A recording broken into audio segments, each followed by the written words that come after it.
All right, hallelujah. Everybody's ready for this weekend, I'm sure. Yes. Yes, it's going to be an awesome weekend, and tremendous things are going to be happening. And so what I'm looking for is the title of the conference was Unveiling the Mysteries, right? And so we had people ask, unveiling what mystery? Well, the mystery is you. You are the mystery. And so what we're going to do is unveil the mystery of you, and we use a lot of different avenues to do that, and writings, ancient writings, as well as other writings that we have available to us today in our beautiful day of technology. But let me just make it high together anyway this weekend, because the revelation is going to be about you.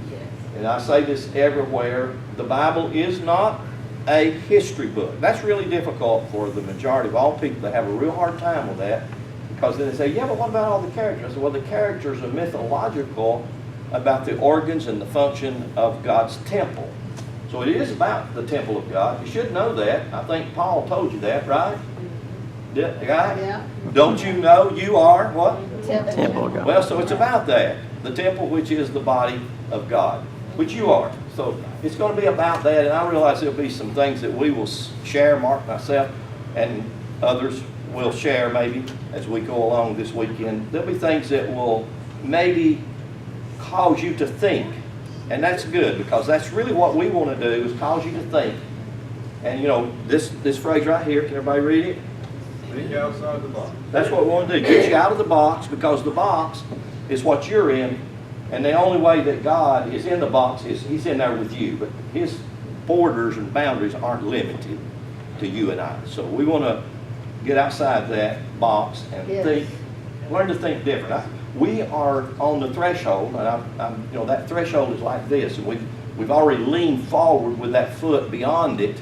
So there's no coming back. There's not a return for this. So this is going to be a miraculous weekend, unveiling the mysteries of you.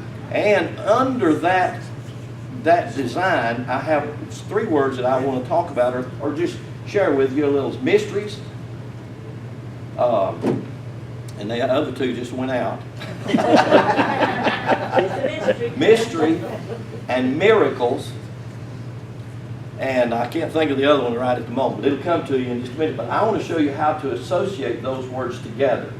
A miracle is a mystery, but we are a miracle waiting to happen. And I feel in myself this is going to be a miracle weekend of the unveiling of mysteries. And so I know all of you have been waiting on certain miracles in different ways and they are on beyond the threshold of manifesting. And this is going to be something that will pull them out of the unknown into the known. Are there any? Yep, we are truly blessed. Benji and his boys, and we've done several conferences, and they do phenomenal praise and worship, you know. And so we are glad to have them, and we welcome them, and we just want to flow and just let the Spirit of God just use you, bless you, speak to you, heal you, touch you, anything that you want or need or desire. Just put that out there. We'll do it, okay? And I just want to say that the Raphael family is my family. They are bone of my bone. We are very, very blessed. Amen. That the waters would part. So they trusted that.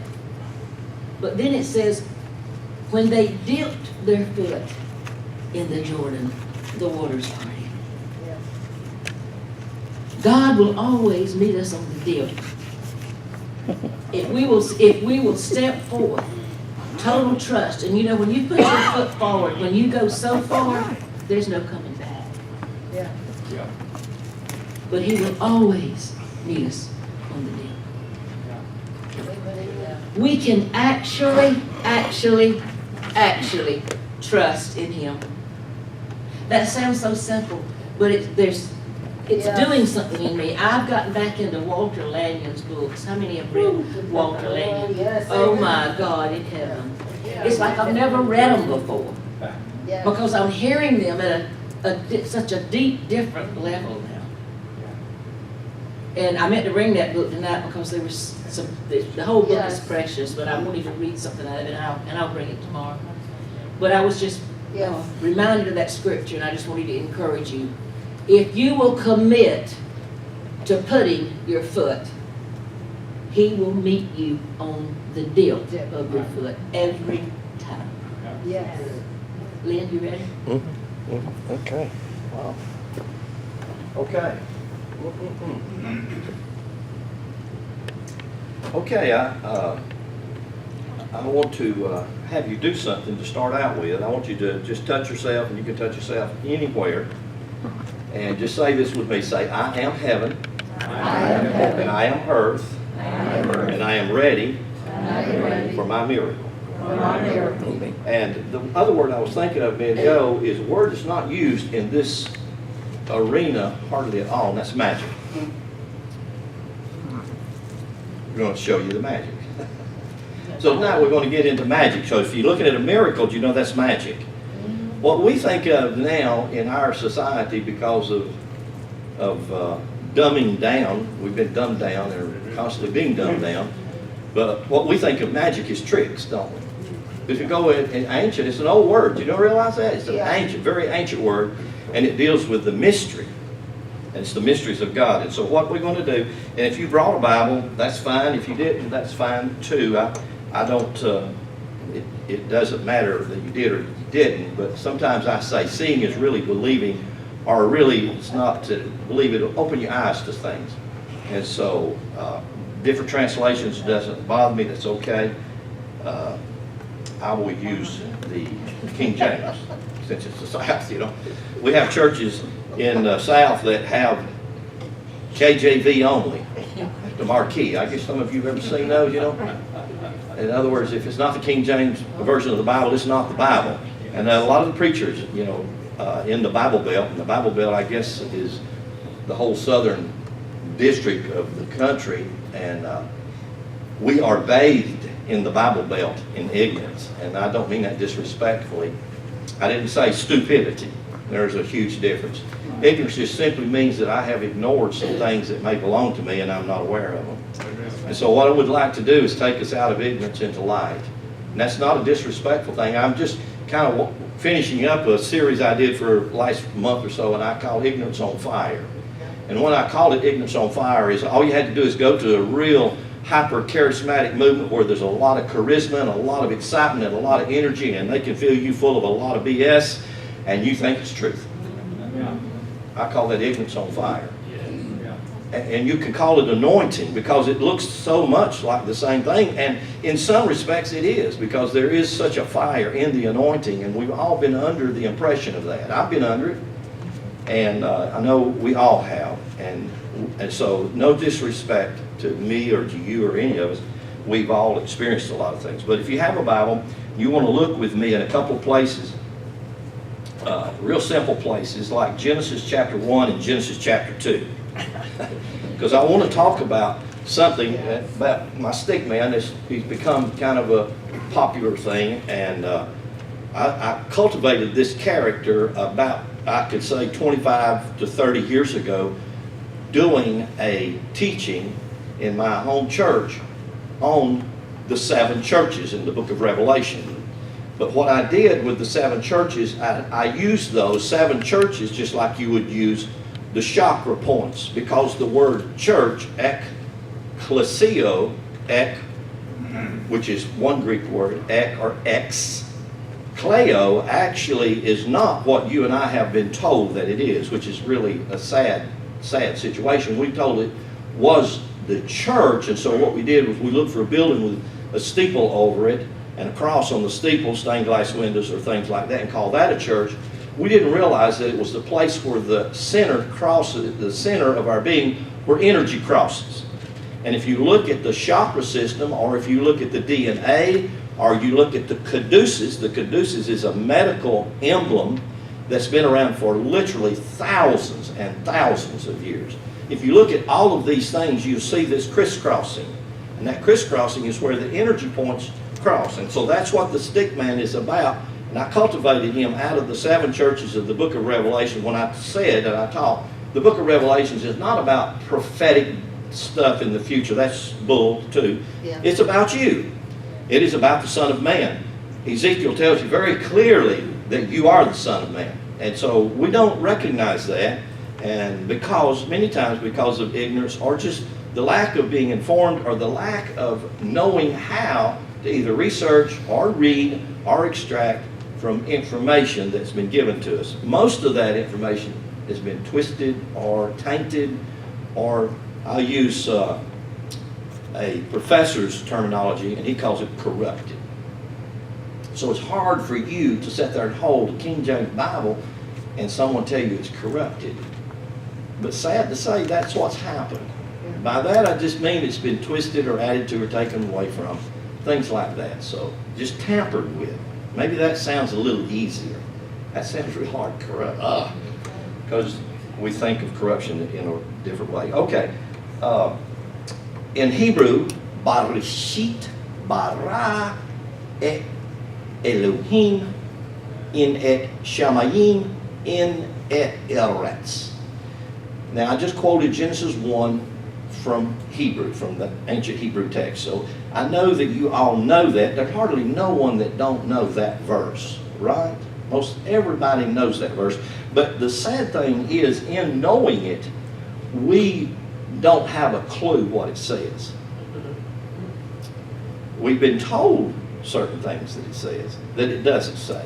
For instance, I have a phrase I use a lot of time, the Hebrew word Barishit, which are the first three English words in the beginning, actually doesn't mean that. It means at your birthing. So a better way of saying Barishit is to take the first glip that the Hebrew Bible starts out with is the Beth, which means the house or temple, and a better use of the word simply means container. So if you take those first 6 glyphs that make the word Barishit, and you looked at them, Beth holds every one of them. Beth is the container of them and everything that follows from thereafter. 256,000 Hebrew glyphs that make up the first 5 books of the Hebrew Bible, okay? And Beth is the container of all of them. So even though we don't know it because we haven't been taught or we just didn't know how to extract the right research, we didn't know that it is a book about me, you. And that's what it's about. It's not about people fighting and killing each other. The people who are fighting, the Canaanites, Hittites, Jebusites, all of the ites are running rampant in your body right now. Yeah. But we don't know that. We haven't been told that. So the wars and the killings of the things that were going on are going on in your physical body right now. And medical science is catching up to that now, something that ancient science knew thousands of years ago. They knew the functions of the physical body more than we do today. So now then, because of quantum science and because of things that are beginning to happen in our world, we're beginning to wake up to ancient truth. Not new truth, ancient truth. And so we're going to tap into a lot of this ancient truth and the way that a lot of the ancient things are put down. So I want to read something to you from this book. I'll read from several different books, and I just quoted you Genesis 1, which if you look at it in your translation, in the beginning God created heaven and earth. Now, when you look at that, you do not see what that says if that's how you interpret it, okay? I'm going to give you one extraction from the Hebrew. I'm just going to read it to you from this translation or this rendition of it, which is really good and it's accurate. And here's how this would say it. Out of the ever-existing essence. So you call God, God, but don't have a clue what you said. We have been through religion painted a picture of God. Therefore, we always call him or Father. It's very rare that you call him Mother. Even rare to call it it. I used to have people get mad at me if I called God it. Oh, they would get upset. You're calling God it. But listen to this. This is a good rendering. And I told you the word Barishit actually means at your birthing. And actually at your birthing was your beginning in this incarnation. And that's the one you're in right now. So if you want to put it in a context like that and say in the beginning, that's okay. Because Genesis chapter 1 and the first 4 verses of Genesis chapter 2 are about this character right here I call the stick man. There's a Hebrew word that's used in there 7 different times in Genesis chapter 1 and the first 4 verses of chapter 2. And that word in Hebrew is yom. The word in yom means life, abundance of life. It means long life, fullness of that life. It's used that way in many places. How many of you remember the story of Sarah when she had experienced this word yom, which means long life? She got pregnant and she had a child, right? How old was she? Does anybody remember? 90. 90 in Tasada, which happens to actually be number 18. So if I'm going to look at it from the Hebrew code, she was actually 18. Now that does change the picture a lot, don't it? Now you don't have to reconcile a 90-year-old woman who's past her period having a baby. You don't have any problem now. Why? You just had a little bit of insight into Hebrew glyphs. The Hebrew Tasada is up number 18. So, I realize it's difficult for a lot of us to see these things. There's my man.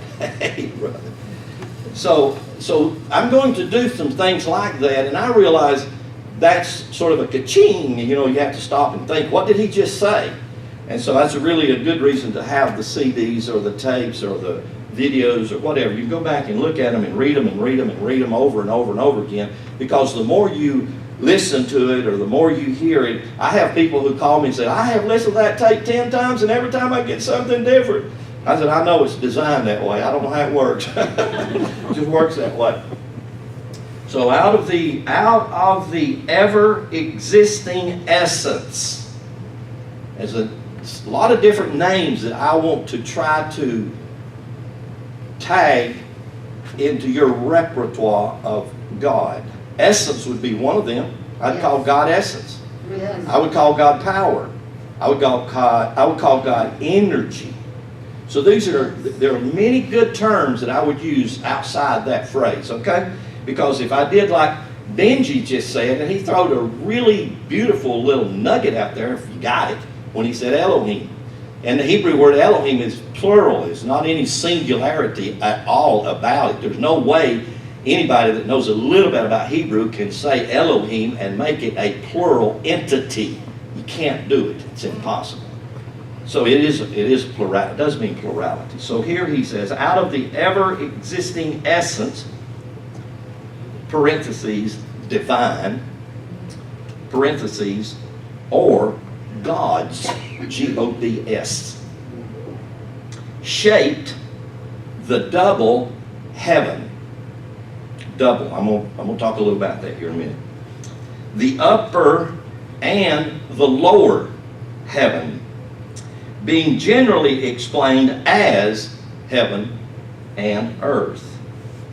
Now, that's a little different rendition, but that's a lot the way I would define that first verse in Hebrew. Barashit bara Elohim in et shamayim in et eretz.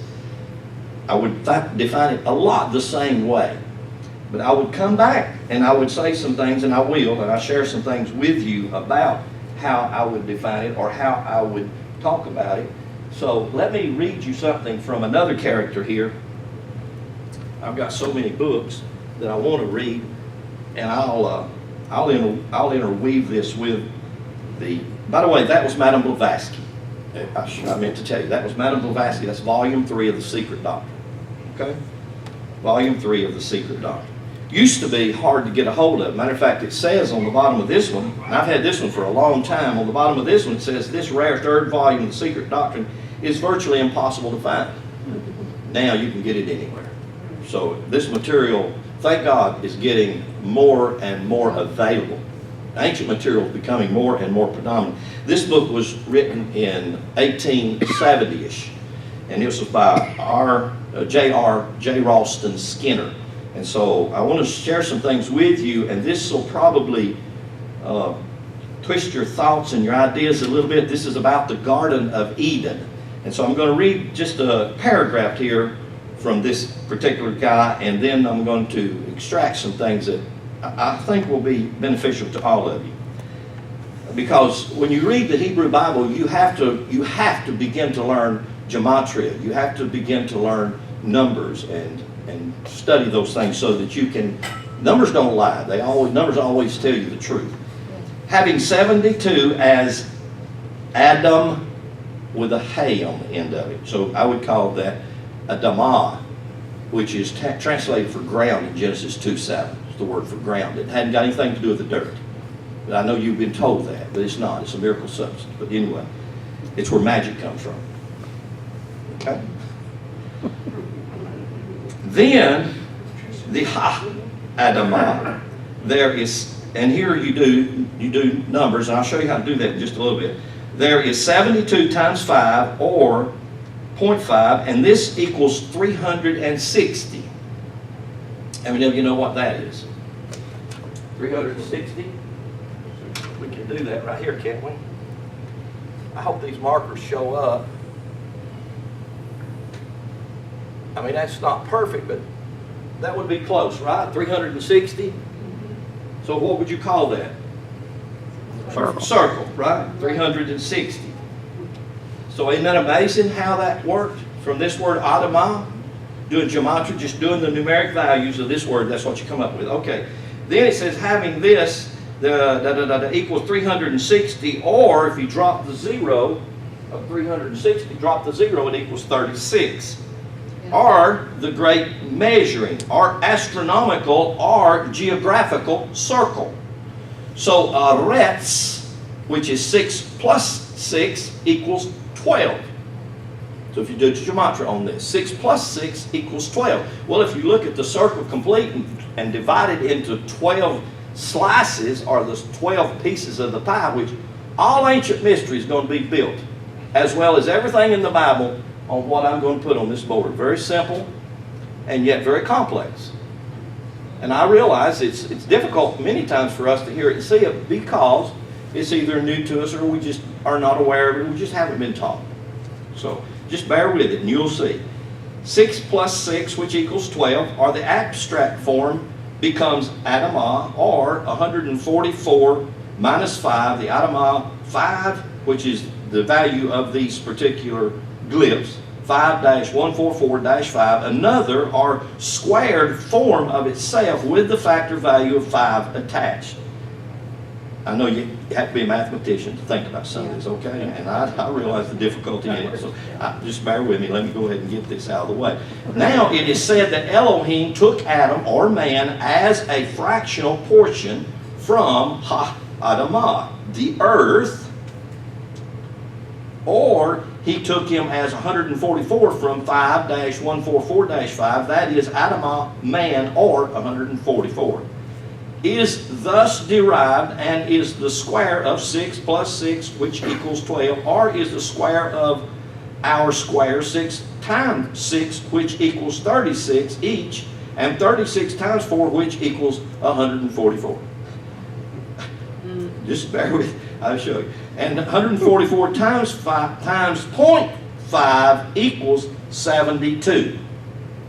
So if I divide the pie into 72 degrees each section, I would get 12 pieces, which would give me the 360 in the circle, which is the dimension of the progression of the equinox as it moves backwards. That's how it moves slow. So it takes it 72 years to move 1 degree. That's why it takes 2,160 years for it to move in one cycle. And that's why we get lost. I mean, there's not that much movement, it takes 72 years. So if you live 72 years, you didn't notice anything happened. Right? Sure. I mean, if it moved a hair in 72 years, you didn't realize that, because I had 2 hair fall out last year, and I'm doing good. Hanging in there. Some of them are. So he says equals 72, and 72 is the root square of 1 solar day value. Here, Eretz, earth, Mars becomes Adamah, earth, Mars, and also Adam, man, Mars, while the parallel mathematical use is seen to events. It may be observed that the word or for dust, many times called ophor, or dust, which actually in Hebrew doesn't mean dirt. It means particles of light. We call it photons. Now then, quantum science says, you know what? You're a photonic being.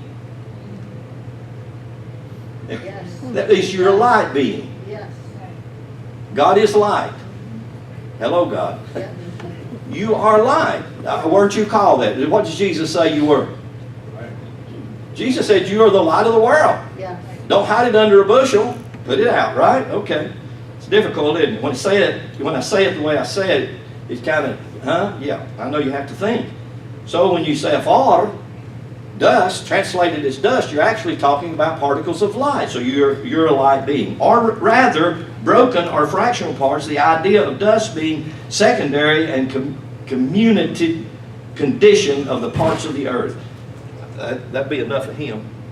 Skinner gets technical, but the numeric things that he begins to show is what he does is he will go ahead and take the dimensions of the pyramid, and he could show you how that you take the dimensions of the pyramid, and the entire book of Genesis is built off those dimensions.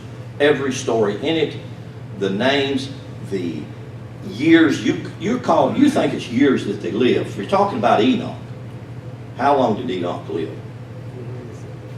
365 years. If you can understand that and you can see that dimensionally, how many days are there in a year? 365 days.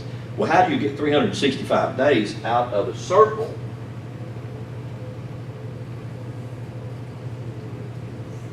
Out of a circle. How do you get 365 days out of a circle? It's not hard if you can understand certain hidden principles. Like, for instance, this day counts twice. This is always, we call this, we just experienced it, what, a week and a half ago? What was it? What do we call it on Sunday? Easter, Eshtad. Eshtad, if I said it that way, you probably would say, oh no, we're not doing Eshtad. We're not going to be worshiping the pagan gods, are we? No. Maybe we were and didn't know it. Maybe we were ignorant. So if you do it this way, this day counts twice. This day right here, it'll count twice. This day right here will count twice. This day will count. This is the days of equality. In other words, 12 hours in the morning, 12 hours in the evening. This is the longest day of the year, June 21st. This day also equals equality. We call it Libra, correct?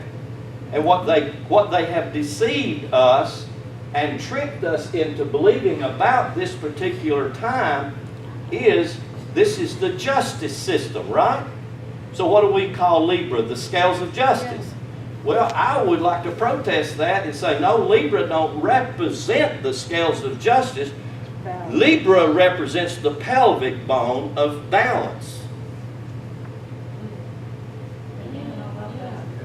If you will look at the scales that you look like Libra, if you will look at it, you can see the spinal column as the spinal column holds up the pelvic bone. And if you draw the Adam Kidmon, the astrological man, right here is where his pelvic is at. Yeah.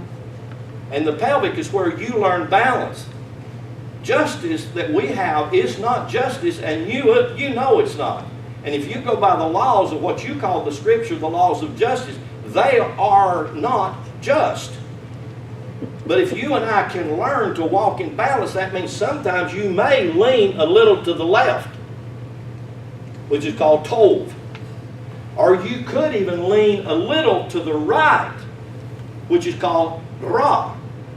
And the Hebrew word ra is translated for your friend, your lover, and evil. Really? Yeah, same word, same Hebrew word. So if I go to the tree of the knowledge of tov and ra, I'm going to the tree of the knowledge of left and right. I can understand if I do not learn to balance myself, I can get out of balance. Amen. And I may walk in the wrong direction. Why? Because I'm not balanced. You call it justice. but nevertheless you get there. So you have 1, 2, 3, and then this is the shortest day of the year, December the 21st. And then you count over here to December the 25th. This is called the birth of the sun, S-U-N, in all ancient mythology. It's the birth of the sun simply because astrologically, as an astrological fact, the sun dies on the 21st and is reborn on the 25th every year without fail. Period. It happens every year constantly, and has and will as long as there is an earth, and that's forever and ever because it renews itself. So there you have your 1, 2, 3, 4. There's your 5 extra days in your 360-degree circle. So that's how you get 365. And I know you've all been asking that question the whole life, and I just answered it for you. So it was real simple. It wasn't complicated. You just needed to learn a little bit of astrology. And sad to say that we don't, because sometimes we just don't get the picture. Now, I wanted to read something else to you from this particular book. Let's see, where did I hide that? Some notes that I wrote. I write in these books. Some of them I write so much in them that it's hard for me to see what they wrote as opposed to what I wrote. So here we go. I want you to follow me with this if you can. And this is, if we get the most important word in the Bible wrong, how many of you remember Jesus' teaching? I believe it's in Matthew chapter 8. And he talked about a wise man building his house on sand and another man building his house on rock. Foolish man on sand, wise man on rock. You remember that analogy? Well, I would have to say the majority of us have been foolish and had a house built on sand, and it's constantly washing out from under us, and we're always asking questions. Well, what's going on? What's wrong? And so I want to try to help us to get some clarity on that, and I want to do it with these words. So if we get the most important word in the Bible wrong, that word would be Elohim. Choose more. Going to the Old Testament, God is the major word that's there, right? Yeah, I mean, it's used 36 times in Genesis, or 32 times in Genesis 1. I forget how many times it's used just in the Old Testament alone. It's used like something like 3,000 times, between 3,000 and 4,000 times. That word God. Most of the time, that word God is Elohim. A few times it's a different word in Hebrew. Most of the time, it's Elohim. And the word Elohim is a plural word, and I will show you that just in a minute. So if we get the most important word in the Bible wrong, and I'm trying to challenge you and me to think, and I realize people call me and say, well, what do I call God? I said, I don't even know. But to call God Father is a miscarriage of the justice of the word, to single it out and to try to put that on it, because it's so difficult to try to say it. There's different ways to say. If I said in Scripture or in ancient Kabbalah, if I use that phrase in, A-I-N, you wouldn't have a clue what I'm talking about. But really, I'm talking about the source. I'm talking about the essence. I'm talking that which is behind all that is. But if I just used Elohim and I used that word, then I would be talking about the astrological sign and the 12 astrological pieces of that pie, the zoo in the sky. Then I would call that Elohim. That's God. But that's not the source behind everything. That's just a configuration of planets and galaxies and moons and stars that this essence passes through to give different facets of energy to this little ball we call the earth. So anyway, if we get the most important word in the Bible wrong, we have built our whole ideology on a false or maybe even a wrong foundation. In other words, Elohim, or the gods, or the power of fire, or the mother of formation. That's what Elohim refers to. So in that respect, I would put more emphasis on Mother God than I actually would Father God. Because Elohim is feminine, it's not masculine. Now that gets difficult, I realize that. And the way I know that is because the mem, the Hebrew mem that's made up in that word is a feminine word. And that word is used for Martha. You hear the mem, Yeah. Mary, Yeah. Marine, Mariner, Moses.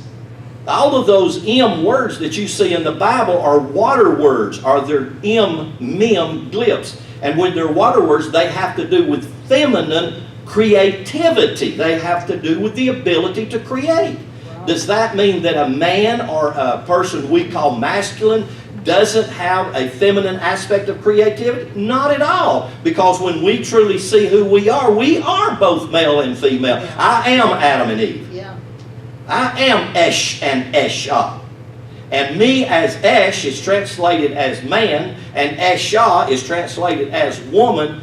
Me as Esh and Eshah are made from Esh, which is the Hebrew word for fire, which is what Moses had an encounter with in Exodus chapter 3 with the bush. Are we okay? Are we there? So it is from that source of fire, energy, mother, creator. That's what I'm using, and I'm using these different terminologies. So he says the Elohim, I said this right here, is the mother of formation. The Elohim is not one, nor two, or even three gods, but is the host. The host. Now, if you have your Bible, have you look with me in Genesis chapter 2 and verse 1. Because I'm going to show you some comparisons or parallels of these words. I think, I'm going to try to. Genesis 2:1, it says, "Thus the heavens and the earth were finished, and the hosts of them." Tasada. That word tasada is host in Hebrew. The host of them. Am I saying that the host is the Elohim? Absolutely, yes. It is the 12 angles of the astrological wheel that are translated in most all mythologies as the 12 angels. So the angels do not, whether they're archangels or other seraphims, cherubims, teraphims, any of the other M's, there are actually 12 of them. You can read about them in the book of Enoch. And you can read them in a lot of the Catholic Church knows a lot about these particular things I'm telling you about. We don't. You know why? Because in the Western world, we've been dumbed down to say it's all literal. There's nothing about it literal. You have to realize that all of the Egyptian and Hebrew writings are Oriental. And all of the Orientals wrote in symbolic language. Nothing they wrote about was historical or literal. Everything they wrote was symbolic. You have to go up to Greek mythology. And even in Greek mythology, it's not historical and it's not literal. You do not make Apollo or you do not make Thor or Thoth. These aren't literal historical figures. These are mythological figures. These are stories about energy and the coagulation of that energy in you to cause you to do miraculous things. Yes. Causes you to be the visible, physical, manifest God in present reality. We don't know that. Nobody told us. We didn't realize that. So when you see all of these different words, you see all of these different things used in the Hebrew Bible, but we don't have a means cognitively of thinking and connecting these dots, then we come up with some really weird ideas. You have to come to the European Western mind that begin to take things that were told mythologically. And today I hate what's happened to the word myth. I hate what's happened to the word cult. I hate what's happened to the word occult. These are beautiful, precious words that we've got to reclaim. We've got to own these words. A cult is a means of worship. An occultic thing is secret. God is the most secret thing that there is. God is the occult. And when you are told that the occult is demonic, it's of the devil, it's you better read your Bible again. How many of you remember that Jesus is called the bright and the morning star? Yeah. Well, if I said that to you in Latin, do you know how that would come out? Jesus is the bright and morning Lucifer. Why? You call Jesus Lucifer? Yeah, that's what the Latin word Lucifer means. The bright and the morning star, the bringer of light. If you look at 1 Peter, when Jesus is called the day spring or the day star, translating from the Old Testament, same thing in Hebrew as halal, which means light or bringer of light. Or it's the same thing in the Greek New Testament as phos, which again means light. Or in Latin, Lucifer. And I know you've all been told that Lucifer, that devil, wicked Satan, I'm sorry, you've been told a story. It's not true. Jesus is called Lucifer in the New Testament. And it's, I know that's a really shaky, hard one to get hold of, but nevertheless. So we go on and said, many, the many are the hosts, the many. Let me,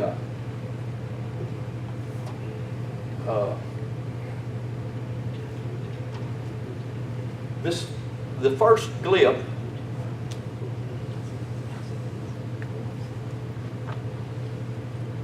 this is a very ancient symbol, and so I'm going to put it up here in two different fashions. And the reason I'm putting it up there is because it's symbolic, and I hope y'all can see that I'm trying to make this green, and I'm trying to make this blue, okay? Yeah. Because those colors, numbers, I mean, everything, ancient Hebrew, all of it is meshed together, it all weaves together. All of it says the same thing, but it says it in different ways, shapes, forms, and fashion. How many of you recognize this? Does anybody recognize that? Can you see it clear out there? It's a symbol. It's an ancient symbol, but sad to say it was picked up here 7 or 8 years ago and used in a negative way. It's the swastika. It's the swastika. Swastika is attached to the cardinal cross. Who do you know that hung on the cardinal cross?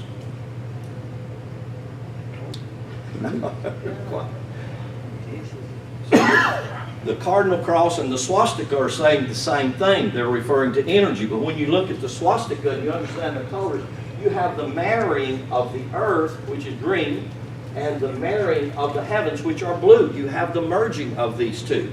In Genesis 1, that's exactly what you're talking about. It's out of the Elohim, the heavens and the earth are married. They're merged. They are made into one entity.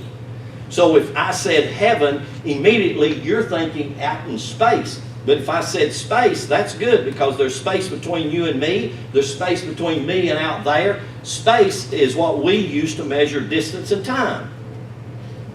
But yet we have called that heaven. That's what we have been taught to do. Heaven is the Hebrew word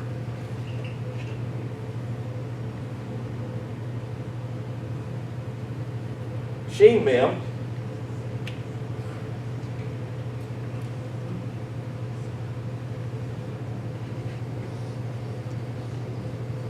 Yod-mem.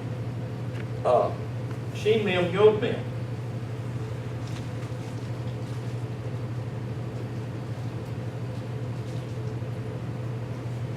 That's the word, this is how you spell heaven in Hebrew.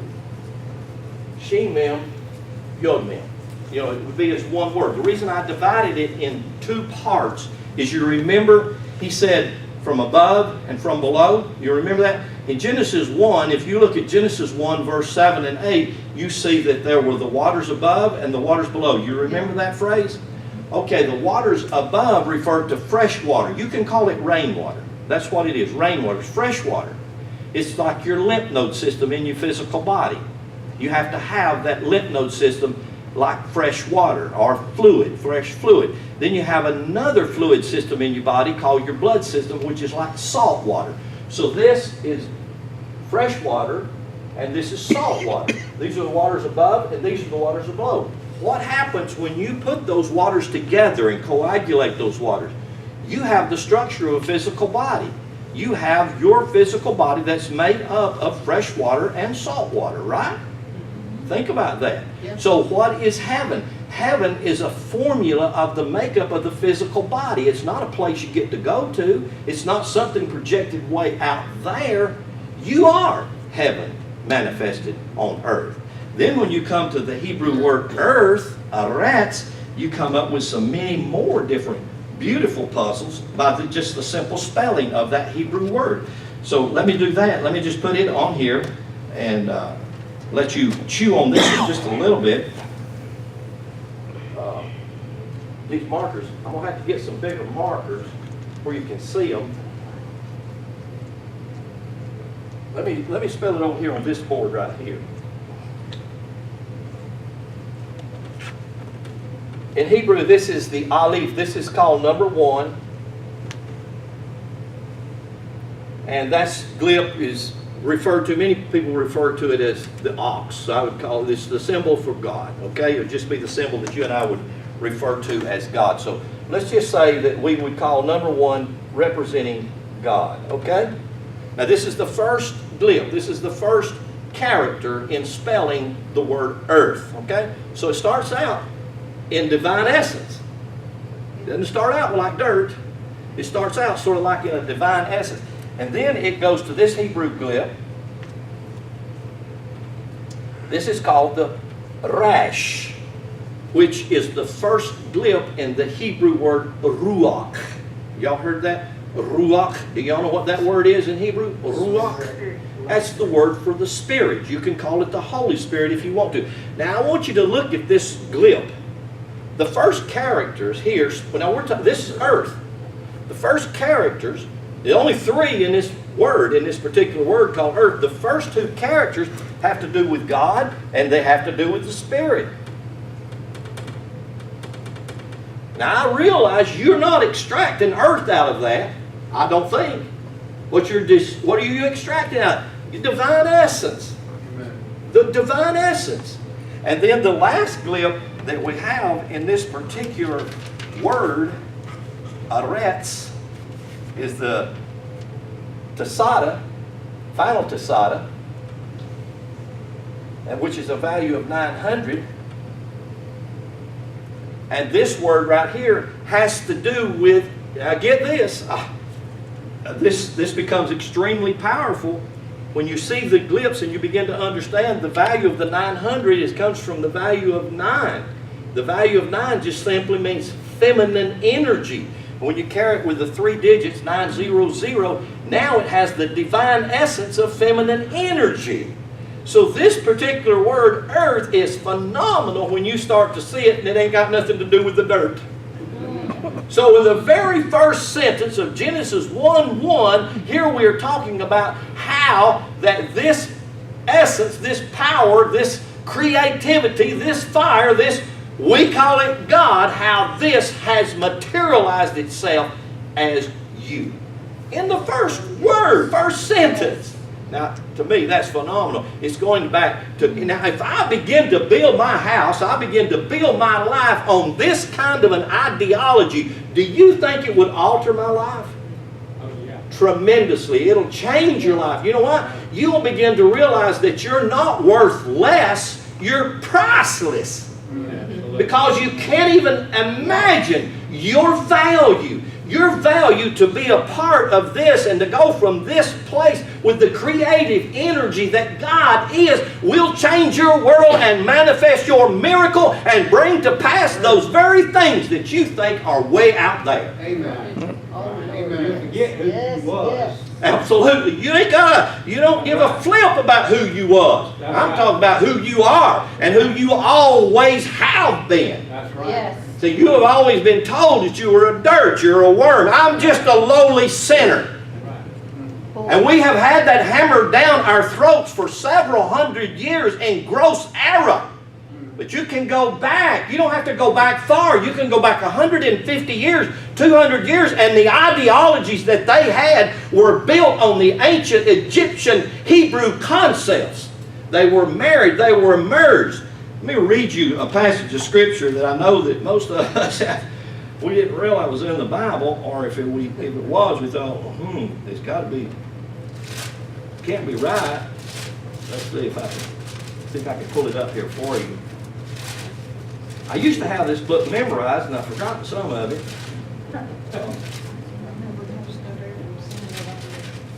In which time Moses was born and was exceeding fair and nourished in his father's house 3 months.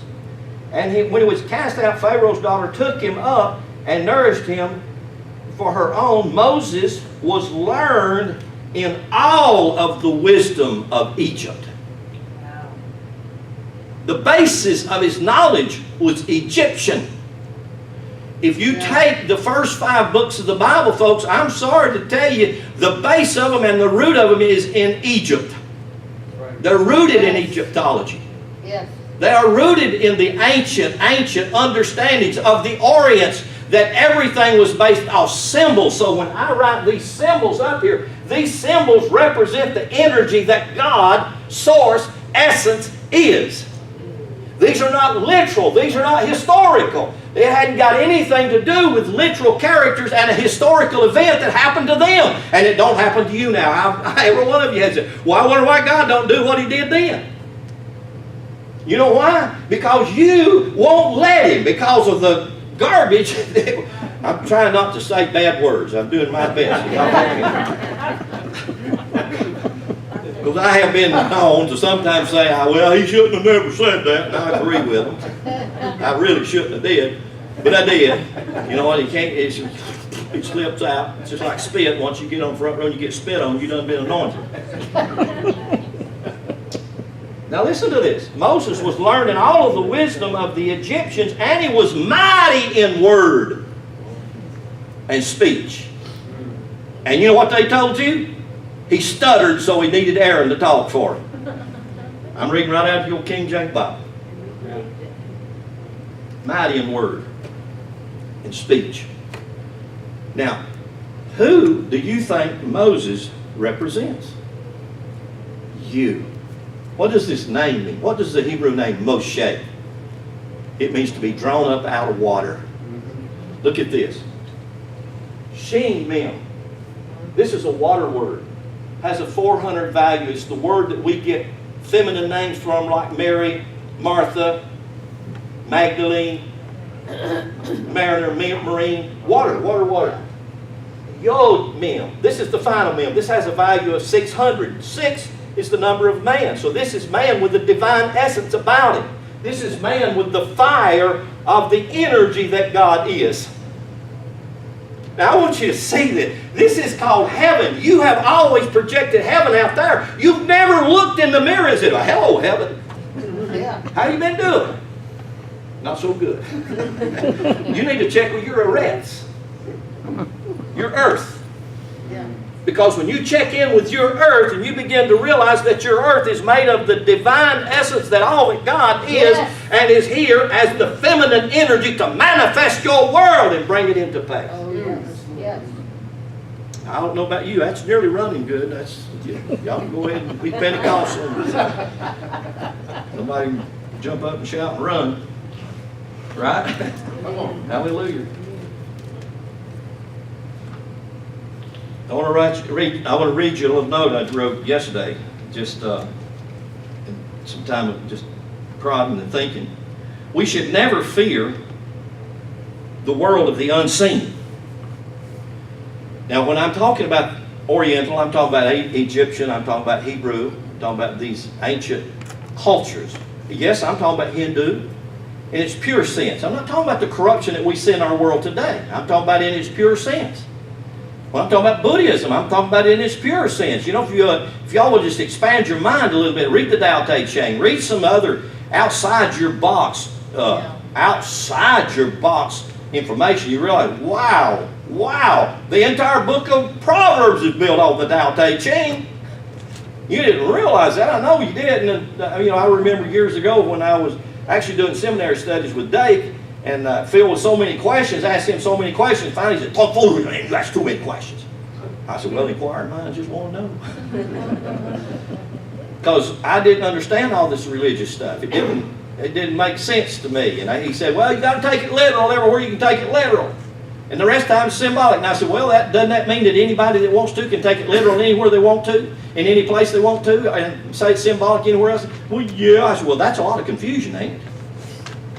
I said, over there in the book of Revelation, is Jesus a 4-footed animal called a sheep and going around going, bah? He said, no. I said, so that's symbolic then? Yeah. I said, so you can't take it literal and you can't take it symbolic. I said, so the whole thing is symbols and signs. No, he didn't like it. So we should never fear the world of the unseen, or what we call the world of the spirit. Or, listen to this, we should never fear the world of blank, of the blank. And I put a big question mark there. Space. That's what most people are afraid of. You know what you call it? The world of the unseen. We would even call it the world of darkness. I even heard a conversation about darkness. I said people just never read the book of Isaiah, or they've never heard my series called The Glorious Darkness, because that's where God's at. Yes. That's where the essence, that's where the energy, that's where creativity is at. Creativity's hid in the darkness. Yes. That is the light. Yes. The light shines out of the darkness. But do you know what religion teaches you? Fear that. That's where the demons and the devils and the goblets and the ghosts and the hosts are at. And when they tell you the ghosts and the hosts, then they're trying to say the hosts are all of those wicked angels and stuff. There are angels that create things that you and I could call, I don't think wicked would be a good term, maybe bad maybe, or what we would say negative energy. I know y'all have never had one of those days. I remember I pastored in Indiana for a few years. In Indiana, the middle part of the winter, there was a period of time when it was not sunny at all, and so I think one time it went for a period of 28 days and the sun didn't shine, and then people were beginning to be suicidal, and they even announced on the radio, you know, that it was a period of time people were having low negative energy because of the lack of sun, so they were committing suicide. So it was, yeah. Yeah, you know, I use the old King James every now and then, and people say they say I'm quoting it wrong and stuff like that every now and then. John 3:13 backs you up. Jesus said, "And no man hath ascended up to heaven, but he that came down from heaven, even the Son of Man, which is in heaven." There you go. And he was standing on earth right then. Right there. Yeah, and so what I'm So he was standing in his own body. Exactly, and if you'll take that, if you just read the very next verse, and you'll see that he was actually called the serpent on the pole. Yep. You mean Yeah. Jesus was a snake on the pole? That's exactly what it says. Yeah. He was the serpent on the pole, but you have to realize, folks, coming back to this, this is the pole, this is the astrological wheel, the cardinal cross. Oh, we have so perverted this in Christianity. I'm sorry. I am a Christian. I am a Christed one. But I'm telling you, we have been so deceived and so lied to about the Son of Man. You are the Son of Man. Yes. Yes, brother. Just like he said, the mistranslation that you were getting at is that he didn't say go and sin no more. He's just going back to being sinless. So you are sinless, you're perfect. That is the misrepresentation of that statement in the Bible. And pretty much everywhere you go there is he didn't say go and sin no more in respect of don't keep sinning. He said go back to be perfect. That's what he said. Because you are perfect. Right. Exactly. Going back to the 7 yoms, back to when I was telling you the introduction of the 7 Yeah. Hebrew yoms. Yes. That word yom got translated for the word day. That's why they're called 7 so-called days. They weren't 7 so-called days. They're so-called 7 facets of the fullness of life. And once we get all 7 of these cylinders working properly, the length of the Yes. days that we can live are a lot. Amen. I'm talking long life. I will satisfy you and show you my completeness, my wellness, my blessing. Long life. Who was it the other day that was telling us about these folks over in some country that were living, ladies were, they were some known to be 120 and older. Who was telling us that? You remember? I don't remember. Someone was telling us about that they were living right now. I'm talking about right now. The oldest documented lady at that time was 105 years 125 years old. old. And still doing fine. Still doing good. I tell you, in America, folks, we need to get serious about our health. We need to get serious about what's going on in our country, because they're trying to kill you and me. They're dumbing us down and trying to kill us. Amen. And we got to do something about it. And I tell you, the truth will really set you free. And religion, I'm sorry, you won't go to church to find this. I hate that. I'm disappointed that. I've been a pastor for 37 years. And I know that there are not, I've been called the devil, I've been called demonic, I've been called Lucifer, I've been called one of the imps of Satan. Whatever. Listen to this now. We should never fear the world of the unseen, or what we call spirit world, or what we call blank space or darkness or the unseen, for there is nothing there to fear. The only thing that there is the potential. The only thing that is there is the potential for everything.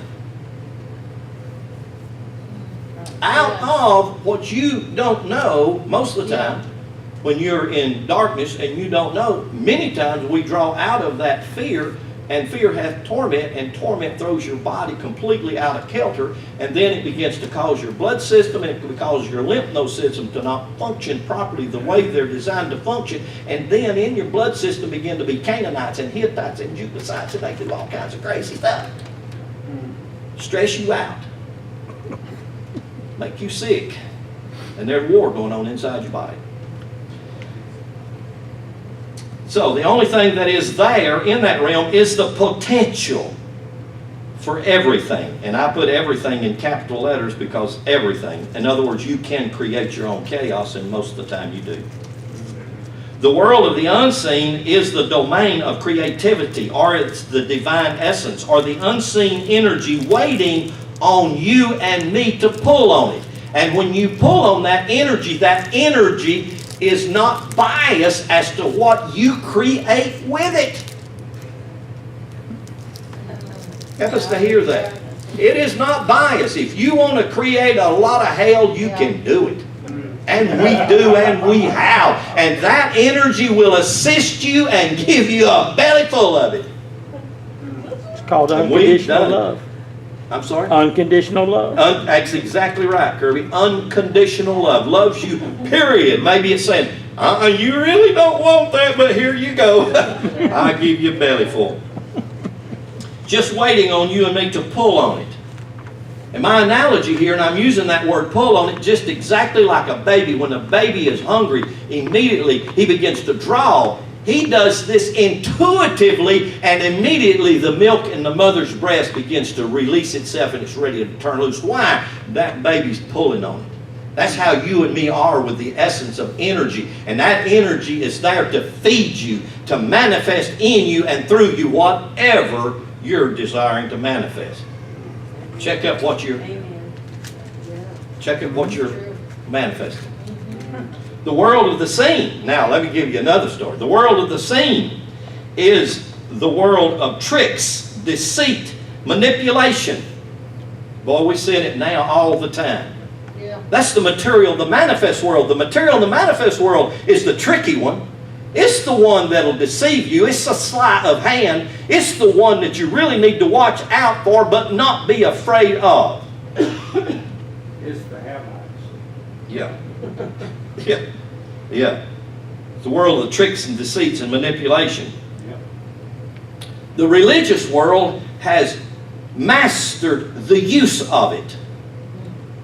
Yeah. They trick you all the time. And I'm telling you, they have learned one of the most powerful instruments you got. That's both your intuitive nature and your experiential nature. Because through your emotions, you are constantly creating, just on a constant basis. And buddy, now you think they hadn't learned to use that against you? Against me? Against us? Oh, I tell you, they have. Lord have mercy. Just as I am. One more time. Ain't going to hell. Well, Whoa, they pull on them emotions, don't they? Yeah. I mean, you could be saved as saved could ever get saved and go to that and say, oh my God, I might have said something I shouldn't have said. I better go get saved again. Revelation tells you all about it. Pull on them emotions. Really they do. The religious world uses this to control us, to deceive us by telling us that there are demons and ghosts and devils and so forth that you can't see. Lies, lies, lies. Greek mythology talked about the dues daemon inversa. One of the first places that you'll find the word demon used. Greek mythology, dues daemon inversa. You know what that word means? In Greek, it means that the mirror shows you yourself in reverse. That's your demon. Whoa. Wow. It's not even used in the Old Testament Hebrew, folks. It just is not used there. It's Greek mythology. I'm all for Greek mythology. I'm a mythologist. I love mythology. I mean, I totally do love. I want to have a rebirth for mythology. As a matter of fact, mythology is where I learn. I am initiated to where I will have the ability to tell these fabulous stories, whether I'm talking about Apollo, or whether I'm talking about Hercules, or whether I'm talking about Jesus. I can do it with such energy and with such clarity that you begin to see it as you, and you are energized by the power of that mythology. That's what a myth is.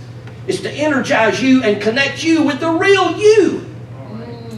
The energetic you, the creative you. But religion uses this to control us, to deceive us by telling us that there are demons and there are ghosts and there are devils and all of these other things which do not exist. I'm not ashamed to tell you that. They don't exist. I heard one of the real popular television preachers talking about a story. It was very funny, and he is funny, and I do enjoy listening to him. I enjoy listening to some of that foolishness. He was talking about that night. He was in this place or a motel or in somebody's house, and he said he woke up in the middle of the night, and he said right there at the foot of his bed, right up in a dark area in the wall, he said there stood Lucifer face to face. And he said, man, he got up in the bed, and he said, I rebuke you, devil. And the thing just kind of danced around at him, and he thought, and then he done his intercession. I rebuke you, devil. I cast you out. Get out of here. And he does this for an hour and a half, and all of a sudden the sun begins to come up, and the room begins to lighten up, and there, hanging on a coat hanger, was a big old white coat, and every time the air conditioner come on, it just rolled around. Shandala. There's your demons. Figments of your own imagination. It's funny, but it's foolish. Yeah. But man, how many, I went through that. We used to go to their houses and cast them out. Dear God, I've cast them out of their closets. I cast them out of their air conditioning vents. I cast them out of their body, bless God. Boom, I slap them on the head, knock them down, pour oil all over them, get on the floor and wrestle with them, bless God. Come out of there, you devil. I mean, we fight them right down there. We wasn't afraid. Shoot,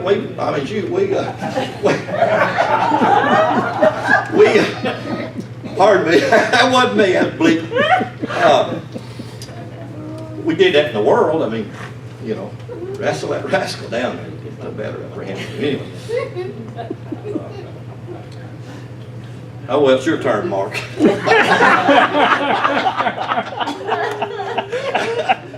Let me wind this up. Let me go ahead and just quit. This is just a tip of the iceberg of this weekend. What I want to share, some things I want to share. But we want to have fun. Yes. But we want to be enlightened, Yes. and we want to be Yes. empowered. This weekend is about empowering you. This is about empowering you to make your miracle. Let's shake this stuff off. My goodness, we have been under the weights of this religious garbage too long. Yes. I mean, it's time to Amen. drink you a cold beer and get free. Amen. And, or whatever. I'm sorry, do something and free yourself up. I wanted to read one other thing from here, just so much. Let me read it.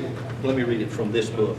I'll just kind of close with this, and I'll read you this because I had wrote something and I can't find it. I thought I must have left it at the house, and I guess I'll just have to wait until tomorrow. Here we go. I found it. Right under my nose. It's where it's always at, isn't it? right under my nose. Let me read you this. I wrote this. Today, especially in the Western world, and especially in America, American Christianity, we have a huge problem of understanding the mysteries, or in other words, the magic, which is rich, and it's in all the Oriental writings, which include Buddhism, Hindu, Shama, Chaldean, Hebrew, Egyptian, which were, and you know, I wanted to, this evening, there's just no time for me to do all of it. My brain just goes in so many directions. I wanted to show you about the Chaldeans and about the teraphims. Y'all have heard of the teraphims, haven't you? If y'all ever heard, you can read about them in the book of Judges. They're just another one of the 12 angles of the M's, the 12 astrological angles that have creative energy, because essence, power, passes through them. And once you see that, once you start to see that, man, there's nothing there to fear. You realize, my goodness, this thing is constantly spewing out energy and power for creation, and all I've got to do is tap into it. All I've got to do is release it. All I got to do is pull on it. It's just simply there. It's just there for me, to go to me and through me and everything.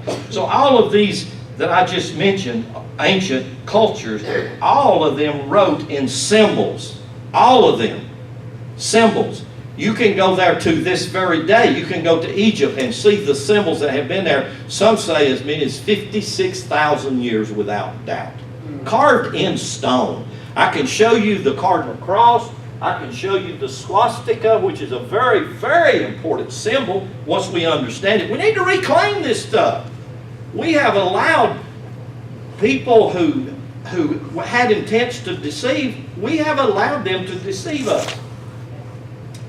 These symbols, we need to reclaim these symbols method. The Greek took these same writings and they wrote them in myths. They didn't mean to change them. They didn't mean to do it. They began to write them in myths. Myths just simply mean, now they took the symbols and wrote great big stories around them. And you know that y'all have all told the stories of Greek mythology, and they are phenomenal. Matter of fact, I'm glad to see Hollywood producing a lot of good movies off these mythology. And then, guess what happened? The Western world, which include Europe and Italy, took all of these mythologies, all of these ancient symbols, and twisted them into history rather than mystery. And you and I bought that lie and said these were historical events. And it's amazing that you can't find one of these characters in history.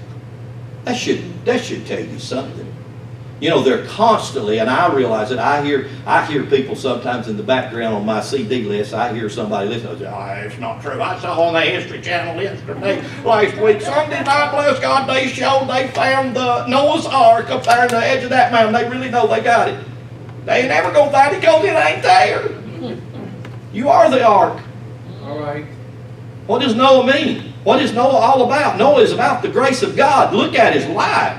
Even when he's drunk and doing some really strange stuff, the grace of God is still on him, and God never left him, and God didn't call him a sinner, and God didn't burn him in hell. All right. Yes. So if I look at the life of Noah, and I begin to realize Noah is representing the God of my salvation, the God of my energy, the God of my grace. Yes. And I begin to see it in a completely different light, and I begin to realize you can't float a boat that big in 22 feet of water, because that's how deep it says the water got. I know y'all didn't read it, but it's just right there and very clear as the nose on your face. 22 feet of water covered the earth. Would y'all like for me to read that to you? Yes, yeah, right. In the Sumerian text, they actually talk about the fact in their version of it that Noah took the seed of all things. So if you look at that, you look at genetics and gene splicing and stuff, way back then that they had that kind of a mentality. You know, and I'm not saying it's literal. All I'm getting at is that they actually had They had the technology and the knowledge, absolutely. It wasn't foreign to them. It didn't seem absurd. They understood that they were able to split the atoms. Absolutely. They were able to do and now it doesn't sound absurd that he had all these test tubes of all the animals yeah. on his boat in 22 feet of water. There you go. So right, exactly. And to say, I'm on same page with Brian, I will guarantee you they had stem cell perfected. They had it way beyond anything we have ever dreamed or heard of. But here we're going back way beyond the 5,000, 6,000 year old ideology or Christianized, Yeah. historical, literal. Folks, it ain't true. So let me, Where did it come from? He was Samaritan. there you go. When we get into the Sumerian and the Chaldeans, I'll get into that some in the morning, I think. I'll try my best to get there. But we get into that, and we get into the teraphim. Just the teraphim, just to have one. You remember the father of Abraham, Yeah. Raham, Sarah, Abram, Sarah, Abram, Sarah, Brim. That's your upper brain. Yeah. The story of Abram and Sarah is the story of your upper brain and how it functions, your cerebrum.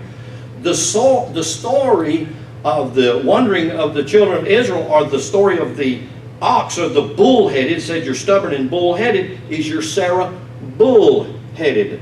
That's your cerebellum right back there. That's your sensual apparatus. That's the sensual brain. The Bible is a book, an analogical book about the physical makeup of the body. And all the characters are about that, the organs and everything. They are symbolic. Symbolic, not literal and historical. Listen to this. This is the book of Enoch. Westerns who are so lacking in rich imaginativeness. You're not tonight, are you? Helping you stretch your imagination. Of the Oriental. Our love of literalness hinders the play of the imagination because we are so apt to materialize a mental picture presented by another. The apocalypses were written by and for Orientals. They weren't written for a Western mind that thinks they're literal. And a Western mind reading an apocalyptic doctrine of symbolism can literally destroy it. Yeah. This is an apocalyptic book, but it's a symbolic book, nothing in it literal. And I hear these phenomenal preachers, degrees longer than your arm, taking this stuff and trying to make it literal. Taking these, I'll be nice here. I mean, my grandfather had to say, ignorance gone to seed. And sometimes I listen to that and I think, did ignorance really go to seed? I love Alvin Boyd Kuhn and his way of saying it, and he really hammered the early church fathers in there. They were ignorantly asleep. And they were. They were asleep, ignorantly asleep at the wheel, and allowed this stuff to come down the pipe for us. A mental picture was presented by another. The apocalypses were written by and for Orientals, and we cannot do justice to them unless we remember this. But it would be best if we could get into the Oriental mind and look at things from that point of view instead of looking at it from a literal point of view. Okay, hallelujah. I'm just going to stop right there and let's have a water break. Just maybe take a 5-minute break, and y'all can stretch your feet, and then Mark's going to come and just bless your socks off. Mark and I have started doing this kind of tag team teaching a number of years back, so I know most of you know Mark, you're familiar with Mark, but Mark Eaton from Dallas, Texas, I call him my Greek scholar that complements my Hebrew, my Southern Hebrew. So I have no idea what all I'm going to say tonight. But that's never stopped me before. So I'm going to just kind of talk some things that's been kind of rolling around in me. But tomorrow and Sunday and whenever I speak, I'm going to get into my journey of linguistics, and I'm going to talk about where I've been about the last 2 years after I had 3 divine dreams. And so these dreams was kind of like downloads, and so I've been working on what I was going to share the next time I was with Lynn for about 2 years. So I've shared it here and there, but the whole thing, I have poster boards that I can actually show you and pass around and things like that. So I think y'all will find that very interesting. Even if you don't maybe understand everything I'm saying, you're going to be able to look at the posters and things of that nature. I want to start here. My thinking is that we're at a crossover. Yeah. Very significant is several years ago, a video came out that was on TBN, and there was a group of ministers there, and Benny Hinn was there, and all of a sudden, Mark Sharona, those of y'all that know him, said, when Billy Graham passes away, there will be an absolute awakening, and it will be the death of the Passover age. Almost interesting parallel that my wife brought up last night was almost simultaneously was the death of the man in quantum physics, Stephen Hawking. And so parallel is we're crossing Jordan, and I thought that was interesting that you brought up Jordan, Annie, is that we are now seeing the death not only of the Pentecostal age, but also the death of science that said we're just happenstance. We're just a big glob of accidents. Because we really are completely divinely designed. Yes. So we have crossed over into another dimension. And so we are now seeing in both parallel worlds the complete death of the old view of God. Mr. Eckhart said the greatest hindrance to the new view of God was the old one. Yes. You know, I remember when I was in sonship, and I got all the reconciliation of all, I thought they'd be happy about it. But some people said, somebody has to go to hell. And since you're preaching that blasphemy, it's got to be you. So this is, first of all, I want to say this is Friday night. And this is really awesome that we can hang out together and you can hear my hillbilly, Hebrew chicken scratch. I am originally from Arkansas. Some of y'all may not know me. I live in Dallas, Texas. I was asked recently if I grew up a Pentecostal. I said, no, I was a hillbilly holy roller. You Pentecostals, that was just the name on the door. So we like to shout and holler and sing Jesus on the Main Line every Sunday. If you know that a particular song is going to make people shout, how many of y'all know you eventually play that song? And so we had services that would drag on for hours until somebody would sing, Jesus on the Main Line, damn it, and then everybody would have it. My wife's in the back said, don't sing, stop it. So several years ago in 1998, we got this opportunity to become associate pastors. Isn't that cool? You know, in Charismania, you know, it was all about this title. And so we moved out there with people we didn't know, lived with people we didn't know. We looked like we were about to be homeless because we started having disagreements with all the people we didn't know very well that we just moved out with. And I sat there and I got a yellow notepad and I said, I'm going to write my Greek thesis. That was 1998. I'm going to start writing lexicons of 2014. And I remember somebody said, why not? And I said, why not? I ain't got nothing to lose. And so the Greek thesis that I had was that in the 1980s, everybody was about etymology. Isn't it interesting that some of the greatest word studies we ever heard were people who could do it without a computer? I mean, I go back to the 80s, and I'm like, dudes, where did you find this stuff? Because I got an internet and I can't find it. But it was a time of etymology. And then we have this thing called semantic rings that birthed in the 90s. And that was important too, taking that word and looking at it every place. And so I sat one day and I said, I'm going to see a marriage of etymology and semantic range. And I want to go back in that Greek and I want to trace it back to the Hebrew root. And I'm going to pull the Hebrew root through. And then I wanted to do the one thing that my mentor, Rick Renner, did, and he studied classical Greek, which means he knew classical Greek stories. If you go to the Assemblies of God in Springfield, Missouri, and you look up their Greek section, it's called European languages, because they don't separate the classical from the koinonia. But we do, because we say we got Baptist Greek, Catholic Greek, you know. I had Word of Faith Greek. So I started going back to the classical Greek, and then I would compare that, which most of the time was philosophy, to the Hebrew root. And I said, I'm gonna write a dictionary. I've done 750 words so far. They're back here on the back table. Well, recently I said, I'm gonna do something even crazier. I'm gonna write my Hebrew thesis. And I didn't know this was coming right after I wrote it. And so I thought about the fact that several years ago, Kathy and I were flat broke, homeless, working with a pastor, moving to Dallas. Our circumstances looked helpless, and I wrote a Greek thesis. Well, here a while back, and by the way, we came out okay. We're still there in Dallas. We're not homeless.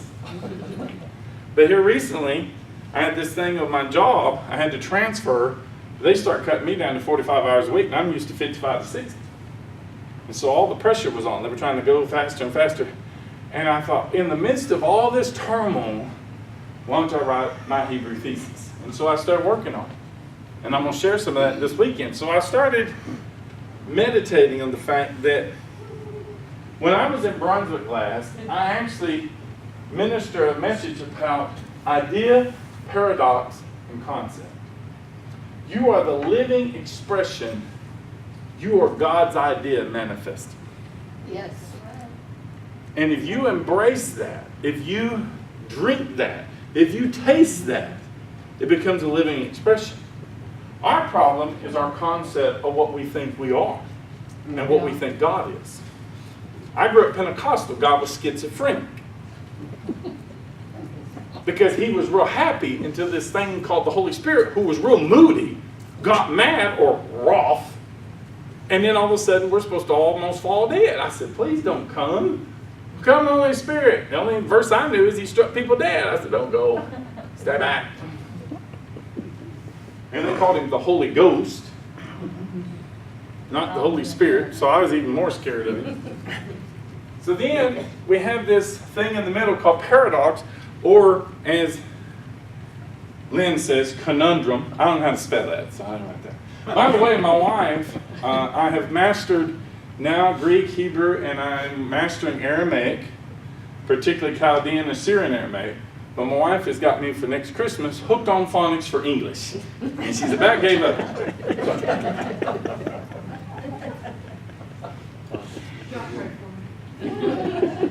So I've been playing with this whole idea of Hebrew and Greek thought. I hammer it in almost every conference I have, because having written and spent so much time in Greek thought, that when I got into Hebrew, I turned God into a comic book.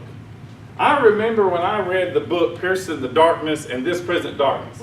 Dude, I was finding Chinese things in the sky to go fight. I mean, my whole emphasis was praise and worship was a chance to go into my head, become Iron Man, and fight demons. And I brought all this with me all these years.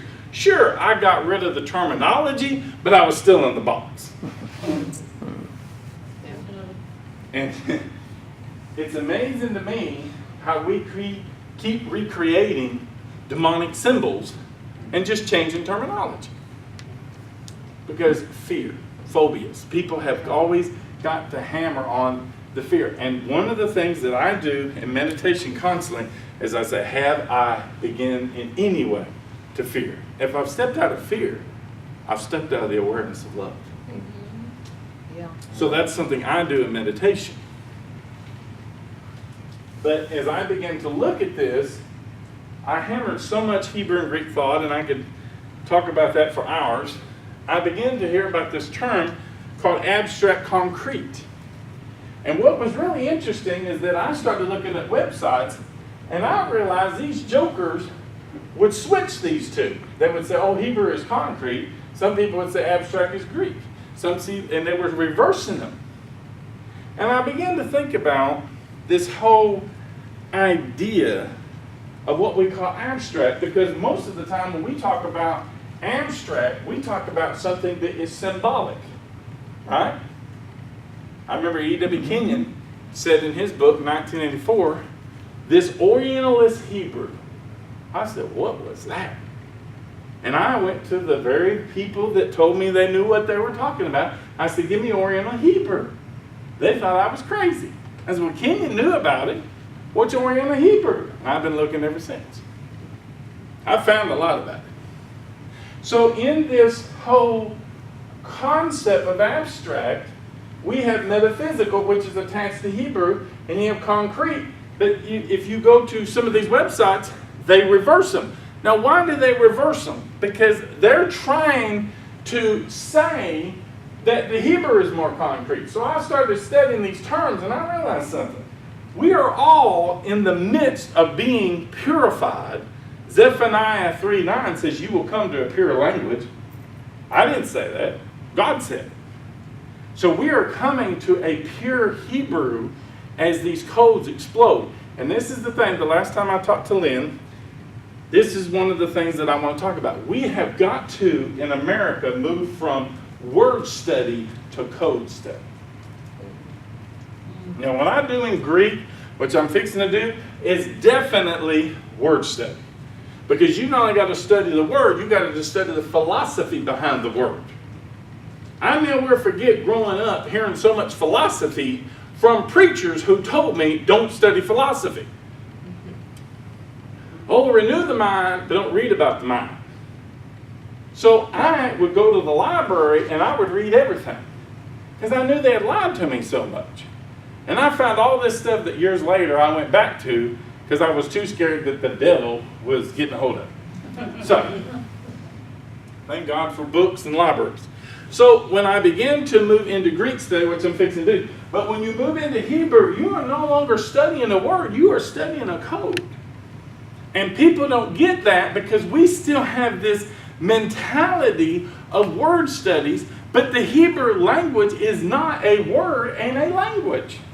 It is a code.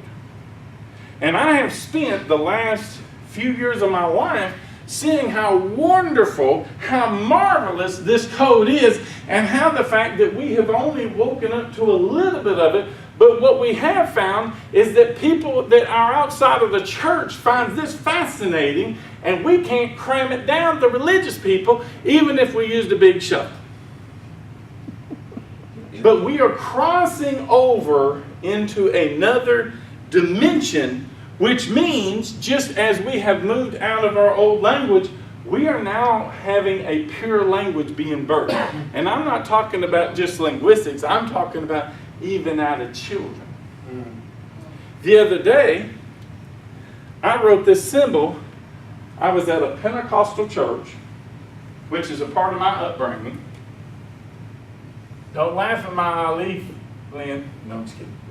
I had the Alif. I always write Hebrew. Nobody pays no, nobody ever took pictures of it.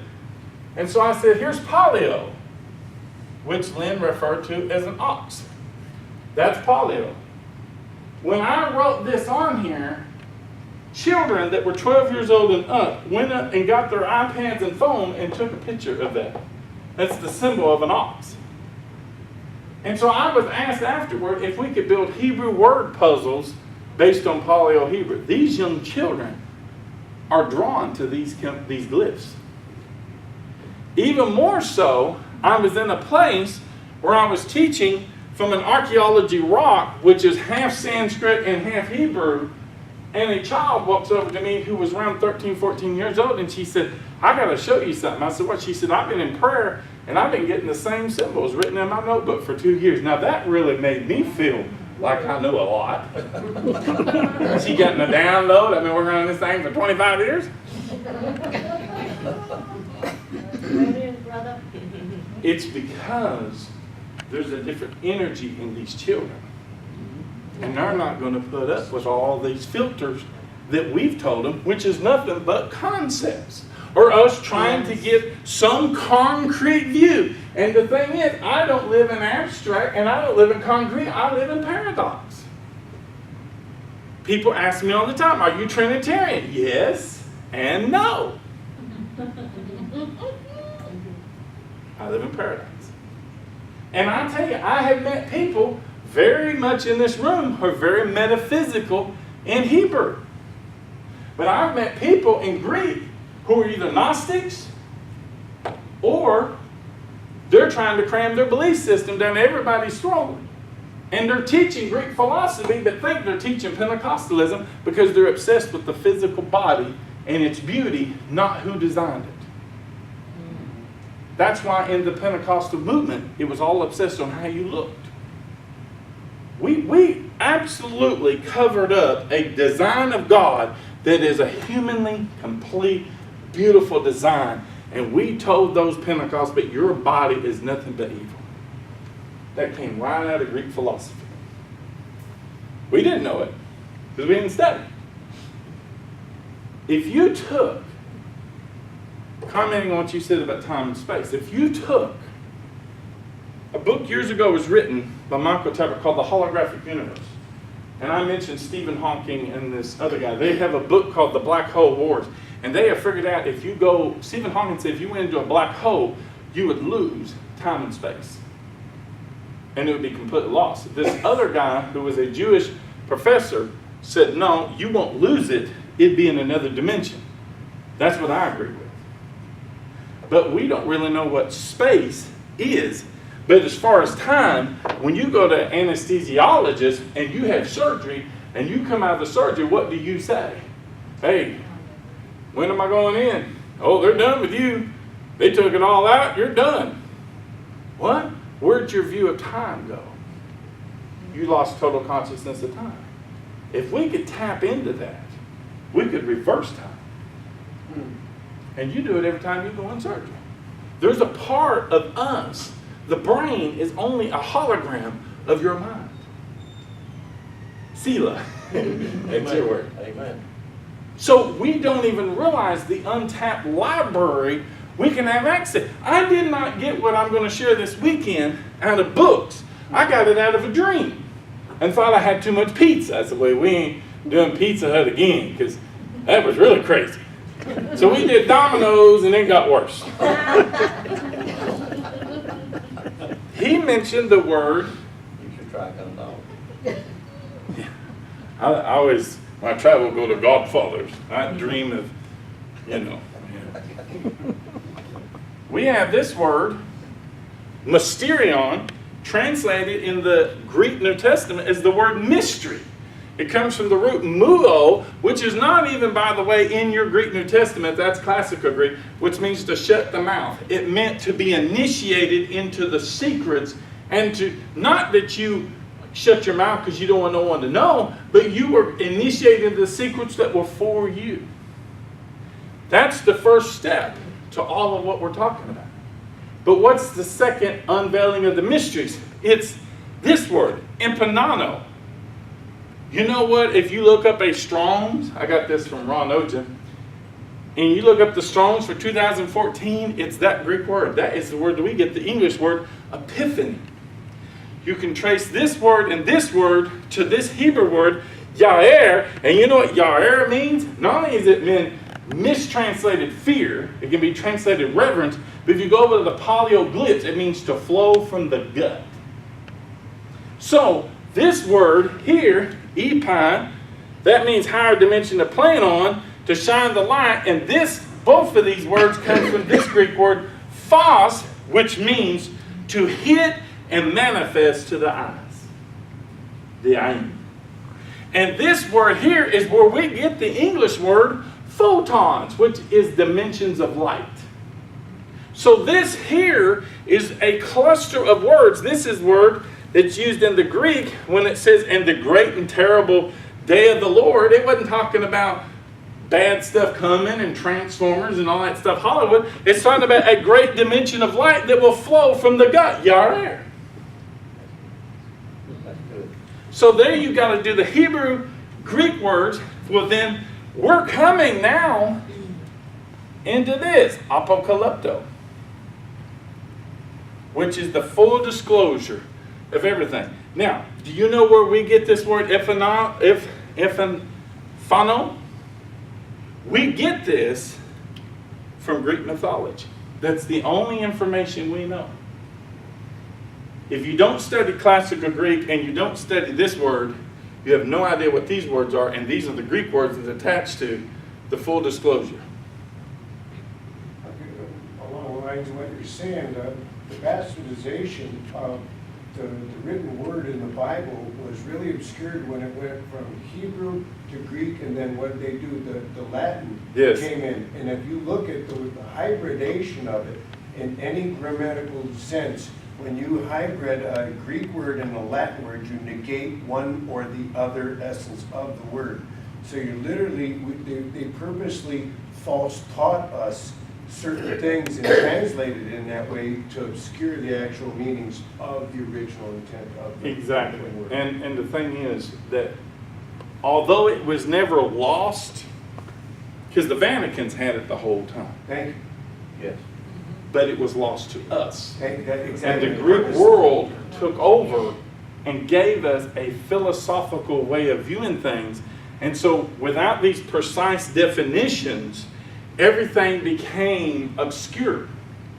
When we get into Latin, they decided, okay, the main Latin we're going to keep, which, by the way, Latin is a derivative of Sanskrit, which is the biggest vibrational language in the world, along with Egypt. But they took the Latin, then they created what was called Dog Latin, and that was for the common people. And the church wrote contracts in language they didn't understand so they could break them and kill them when they broke it.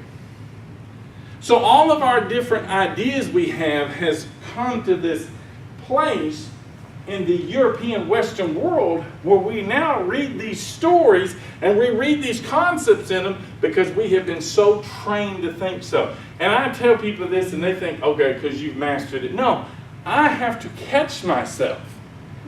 Because when I go down the road and I watch TV, before you know it, I'm carrying all this baggage. And it's when I get back into these Hebrew codes and I think, oh my gosh, where did I come up with that one?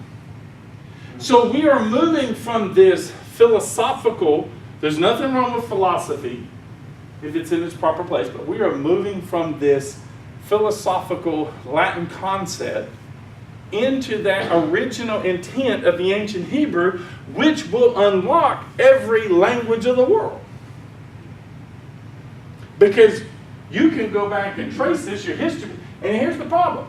Here's the biggest thing about duality. Duality is this versus that, right? And so instead of there being a marriage of these things, we're constantly caught up in this right here. This, us versus them. Us versus them. Instead of realizing that all of this can be linked back to these ancient languages and these ancient roots, and that we can see the beautiful thing that has been expressing itself as an idea of God. But if we get into this thing, which is concepts, we will constantly battle the very images in our head that we reduce God to. And therefore it reduced us to. And I listen to, when I listen to people, because I struggle with English, you can see that, I listen to them in Greek and Hebrew. And I listen to how profoundly silly some of these ideas are. But because somebody promotes it and somebody gets behind it. I had a guy tell me one time, I came and preached in his church on the grace of God, and he wanted to have lunch with me. And when we went out to lunch, he said, I got to tell you something. He said, do you remember in your warfare days you was teaching so much in spiritual warfare? I said, yeah. He said, I had a bet you'd end up in a mental institution. And I said, why? He said, you were obsessed. You were convinced that your view of evil could make you popular. And he said, what happened to you?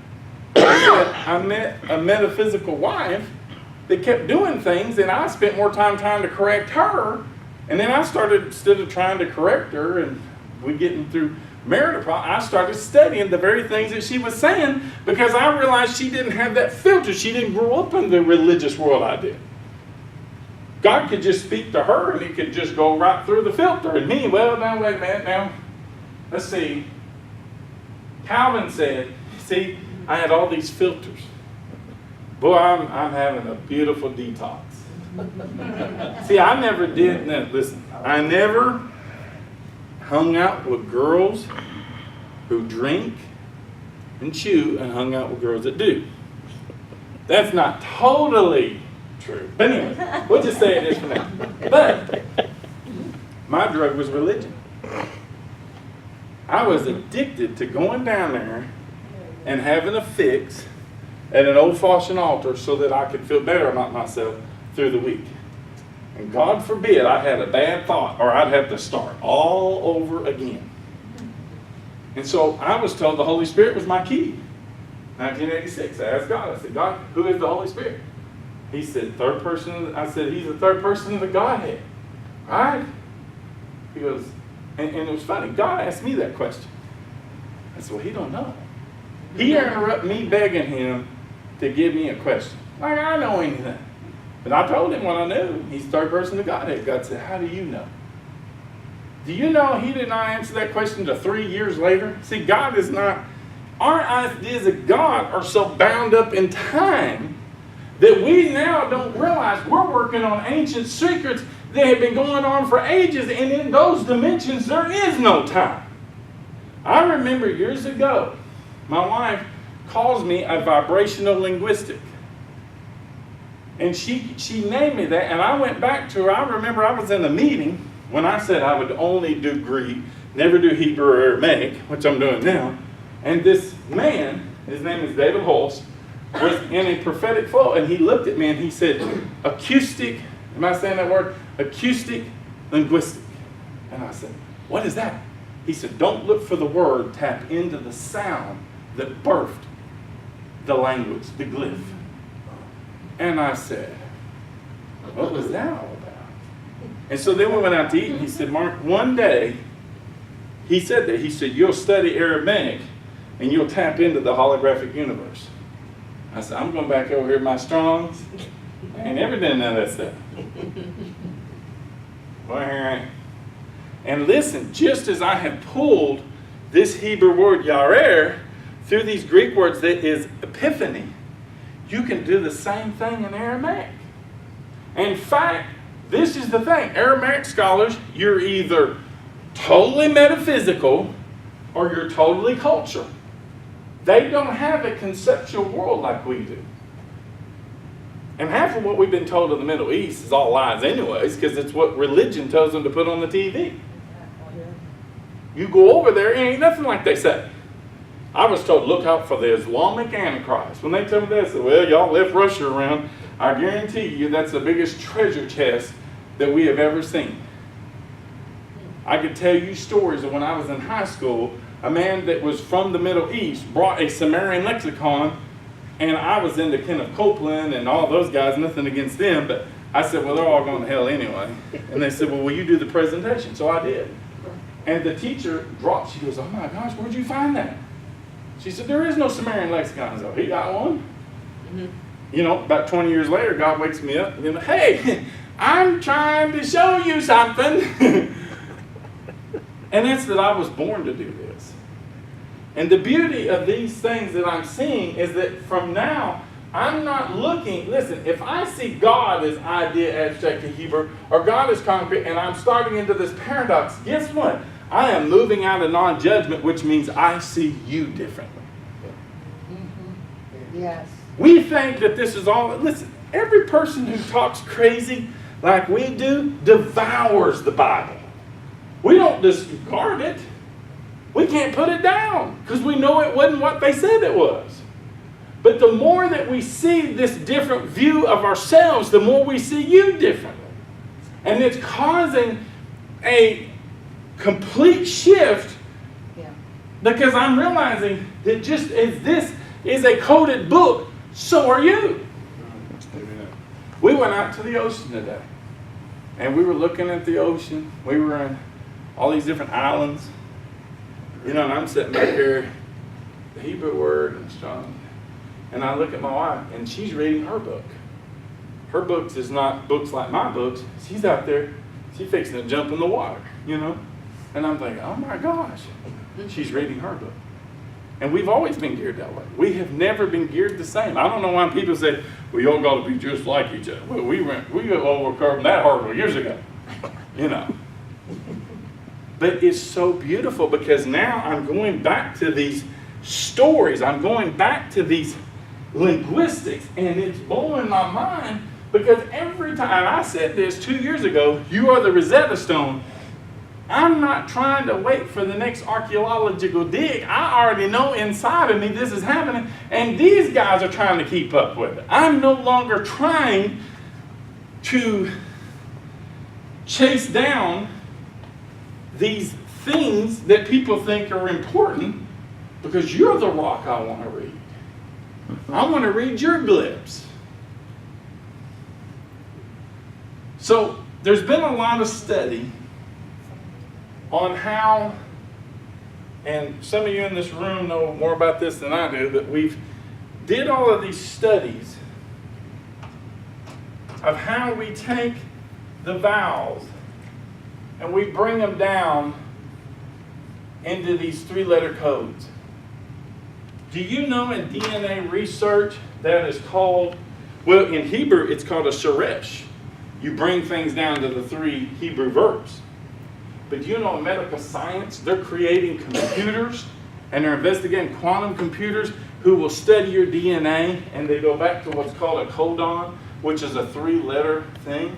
When you're studying the 3 letters of the Hebrew alphabet and dropping your verbs, you are studying your own DNA.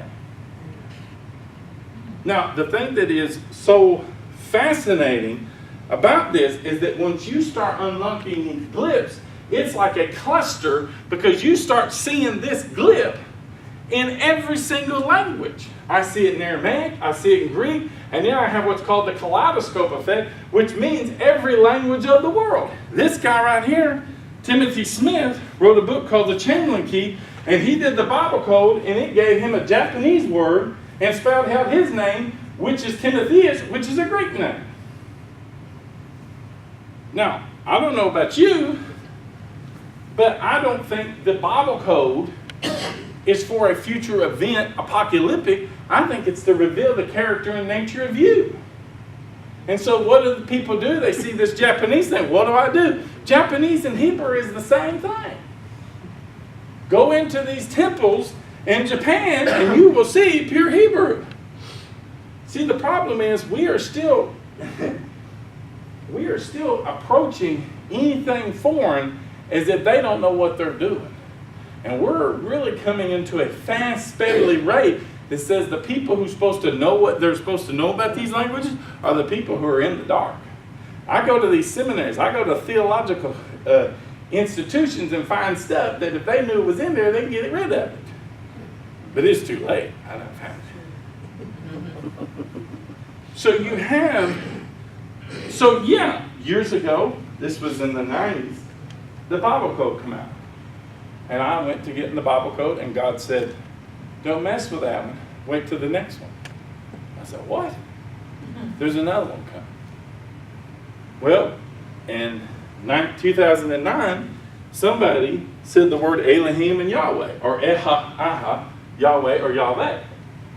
And so I ordered CDs. And he only did 3 Hebrew words. He only did mention the Hebrew code in 3 CDs, never said the word anything about Hebrew. And that was Lynn Hayes. Then I found one, and he was talking about Elohim and Yahweh, and he said, you can put this in your pipe and smoke. I said, I got the CDs I was looking for. And so I actually didn't know him, so I put him in my trash truck. I said, well, they break. I don't care. I don't know who he is. And I'm sitting there driving my trash truck going, oh my gosh. Because this is the thing that I've been looking for, because all the other Hebrew I'd ran into made God into an absolute tyrant and a schizophrenic. In fact, in 2004, I called up the local pastor and challenged him because he kept quoting Dr. Robert Young, and he said, Dr. Robert Young said this about Hebrew verbs. I said, okay, prove it. And he said, it's in the beginning of the Youngs. I went and bought one. There's nothing in the beginning of the Youngs. There is the older you go back. I got one from Lutterworth, England. It's got more in it than England. Young was a linguistic. He did more than Greek, Hebrew, and Chaldean, which that threw me in the 80s. Chaldean. What's a Chaldean? I went to my pastor. What's a Chaldean? I don't know. We think it's Aramaic. We don't know. And so for years of my life, I've been asking, what's the Chaldean? And they told me, oh, it's the birthplace of magic. I said, well, how come everybody in the 1800s called it Chaldean? Y'all call it Aramaic and tell me it's the birthplace of magic. Somebody lying, and most of the time, those guys back there got it right. And so I spent my life studying people from Scotland and Edinburgh, not just because of them, but they had a certain frequency. And I started studying and said, well, it come to the point, so I'm going to do this right. I'm going to move to Dallas, Texas, to a Jewish community and learn Messianic Hebrew. I was so confused. Because the whole time I'm going to their temple, somebody invites me to a British Israel church. Now I'm really confused. I said, oh no. I put Hebrew down, I'm going back to Greek. At least these guys, I know what, I can get my lexicons, and I went back to Greek. In 2009, this fire on the inside of me, these letters of fire kept growing and growing and growing. And I started listening to Lynn and just exploded. So I went down and I found all this Hebrew in the local libraries and took them to Lynn and pointed them out. And about 10 of them, he said, BS. I said, well, okay. So, but there was one book on Aramaic, which was really Paleo-Hebrew. And I said, I'm going to spend my life looking for this. You know what happens? Now, y'all, this is my point for tonight. When the puzzle you're looking for starts coming together, how did you get to it? Your intuition, your knowing, living in paradox. And you know what? When this thing comes together, if you ain't careful, you'll make a tangent out of it, and you'll get out of your intuition and start trying to prove things. And the second you start trying to prove things is the second you step out of what you're walking in. And there are millions of people right now that are preachers who are caught in their own contrast, in their own concrete abstract, because they're trying to prove the very thing that never got them there. And thank God I have people around me that come to me and say, hey, I think you're going in the wrong direction here. Because these puzzles in the last 2 years have started, people will show stuff up in my mailbox. I don't know who they are. They just said, this book is an absolute blasphemy. Please read it and tell me what you think. Well, if it's so blasphemy, how come you sent me to read it? And then I call it back and say, this is great. You know, that's complete, absolutely lies from the pits of hell. I said, I'm enjoying it. Thank you. One guy he had this Baptist sounding name, and I grew up Pentecostal Baptist, so I can say that. In the first half of the book, he was talking like he was, come as you are, all you, that whole deal. And then halfway through the book, he changed his name to Yada, which means I know, which means he started channeling the rest of the book. I said, what in the world is this? But he had Hebrew insights in there that blew my mind, and I said, how do you get a hand on this? But see, I quit looking for confirmation or my belief system, and I just started playing with this stuff.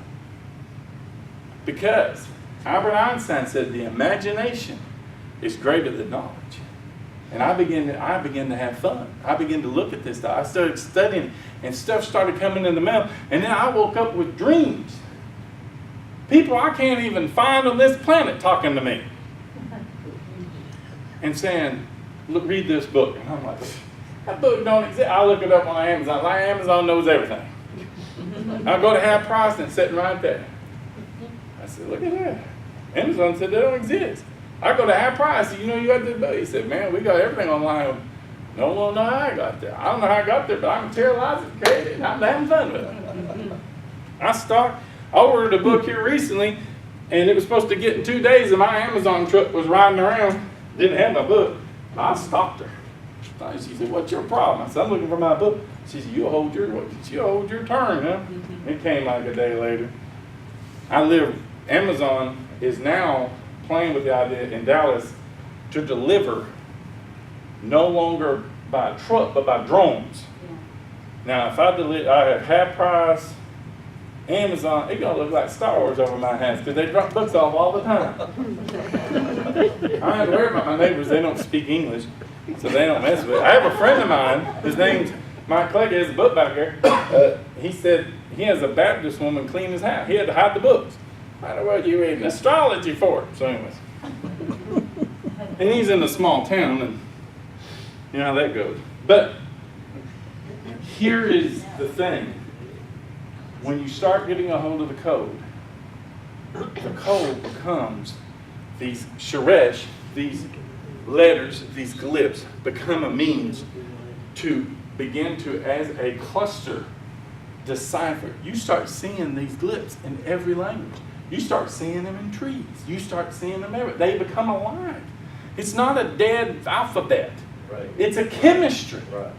And then when that happens, you start deciphering other languages, and then all of a sudden there's this kaleidoscope, and you start seeing God in technicolor rather than this religious tradition that says he's a gray-headed old man, as Lynn says, who's hard of hearing, and if we get too loud, he might fall over and die.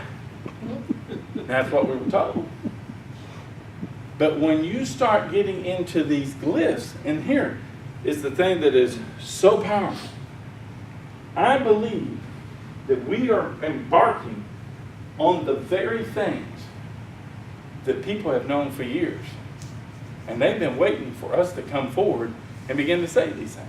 I read in 1950 a man by the name of Joseph Fritzmeier. He was a Catholic scholar, and he said, if you're going to study Aramaic, study Palestinian Aramaic. Don't go back to the Syriac, go back to the Chaldean, don't go back there. Now, for most of religious people, they left it alone. But there were some people back then that said, why can't we go back there? And you get back into the Chaldean, the Assyrian, the Aramaic, you'll find a whole metaphysical world that will agree with the ancient Hebrew, and it's being uncovered like it has never been uncovered before. But most of us don't know this because Aramaic is popular outside the Bible Belt. You know, when you stand up and do Hebrew and Greek in the Bible Belt, everybody thinks you're Baptist. So they're looking for this literal, okay, he's gonna, and the thing that got me was they always argue over stuff that has no importance whatsoever. Well, we've had a big discussion and we had 3 comments. We think it was the color brown. I'm like, but when you start going to the places like California and Chicago and places like this, there is treasure troves in those places of Hebrew and Aramaic because they don't have the filters I grew up with. And I get to go explore all this stuff. Michigan. But we have met more than one person while we're sitting at Starbucks. I don't know, I guess that's my office. Who are from Assyria or who are from the Middle East. And everything they tell us says that what the religion tells us happens over there is a complete lie. Because they don't go by some literal story that they've read hundreds and hundreds of years. They're great storytellers. And they grew up having oral things delivered to them in stories. And we have this whole context of how we view things over there that we have carried over into this other dimension. I was at a conference recently, and there's a woman who was a Messianic Jew, and God spoke to her and said, I want you to pray protection for my children. She said, okay, I'll do it. Okay, God. She said, Abraham's children's got to be blessed. Yes, hallelujah. Glory be to God. Now go down to that mosque and tell them that. Huh? Well, her husband is a devout Messianic Orthodox Jew. She said, guess what God told me? He goes, no. And so they had this whole prayer thing. And so you're what do you mean? And half the people in there were all freaked out by what she said. Because in our day and time, just as we have there's all these ideas of people. But I live in the most multicultural place on the planet. And what is so awesome is that they know I have no filters and no judgment, and they open up to me in a way that you couldn't imagine. But when I grew up in Russellville, Arkansas, every person that wasn't King James only were all dying and going to hell anyway. And I'll be honest with you, I was so obsessed in getting me right that I didn't see half of them people or the beauty in them people. So I asked God recently, God spoke to me. And I'll close with this. So I'm going to eat some victuals or cheese and crackers, whatever you'll do. Okay. I was sitting there, driving my trash truck. And this has to do with the Chaldean. I'm driving down the road. And my boss has cut my hours, I said, well, I'm starting to rethink this thing about the devil. But anyway, so and God said, the reason you came to Dallas, Texas was to learn Hebrew. But I came out there thinking I was going to get involved in Jewish history, and there's nothing wrong with that. But I got open to a whole nother world. I got the kaleidoscope, not just one people, okay?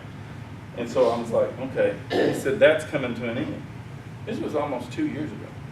He said, find wherever Aramaic is happening and go there and hang out. Now, years ago when I grew up in Fayetteville, Arkansas, all the Greek was happening in Tulsa, Oklahoma. So we always went over there to learn Greek under Bob Gannon and Rick Kramer.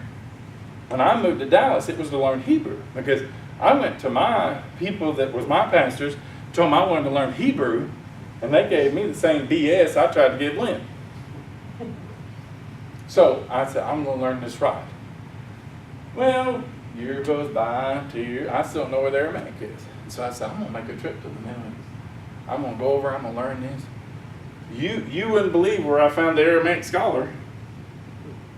Arkansas. The very place I come from. I said, how in the world did you get over here? And he starts telling me where this stuff, I said, man, these are not places I'd ever go. One of them, Springfield, Missouri. I walked into a bookstore called Renaissance, and there's Aramaic stuff from Rocco Errico and Lomsa that I never even knew was in print. Now, why is all this? Well, about, I would say, 2 weeks after that, I'm driving off my trash truck. I'm coming off of this overpass. I'm going to Dallas traffic.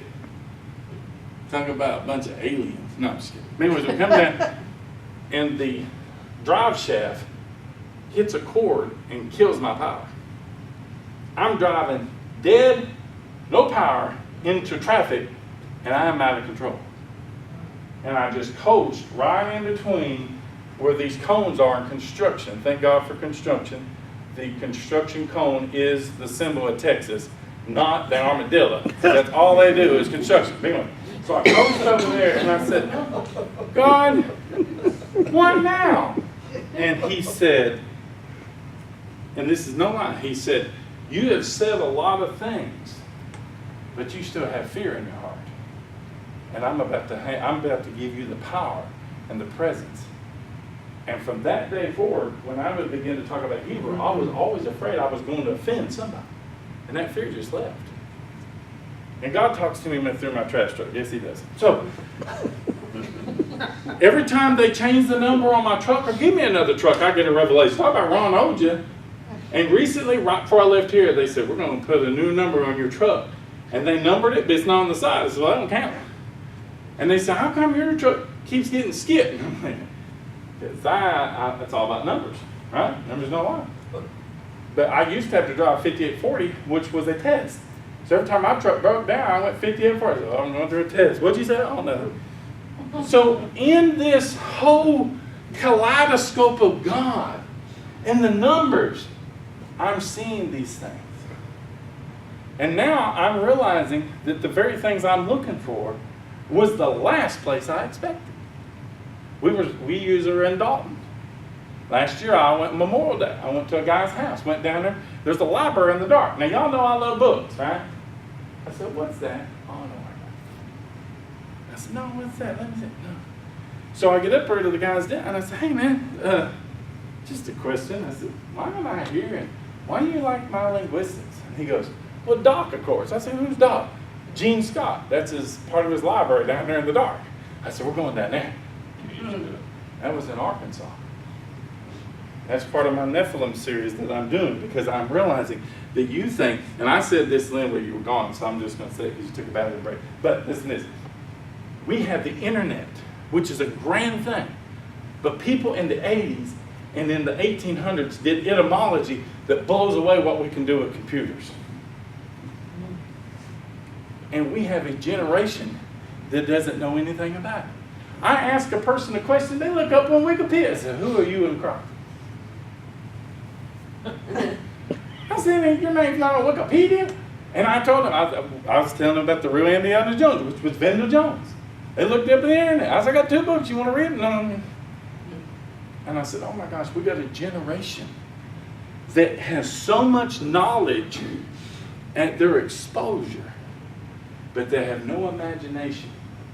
And that is the one thing we have, that we can play in these ancient glyphs. But let me tell you, as much as I can say I'm old school, that's the very generation who's being drawn to these energy glyphs. Because I've been talking about this to Bresterville and Pentecostal people for years. You know what they say? Yeah, hey, I just want to know, is God a Trinity or one? Okay. Go to the next church. I'm going to ask you something. Do you think there's anything to the fact that the Bible says things about Egypt? So I was kicked out of every church in the town for asking questions. And God forbid I got an answer. Then I had 2 of them. Except one Baptist minister who would give me 10 minutes in his pulpit every Sunday morning. He was a brave man. I taught him Satan, evil. I mean, I obliterated the whole paradigm of sovereignty and all that. And I asked him what I said, why do you do this? He said, because my people study when you teach.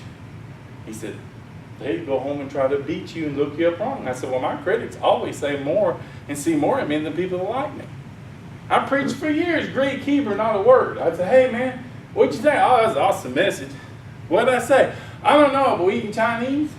But my critics know exactly what I said.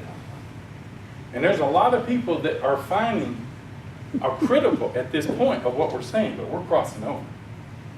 And there's a young generation. So I'm realizing now that I can't sit, in my 80s mindset, that there's a generation who wants these glyphs.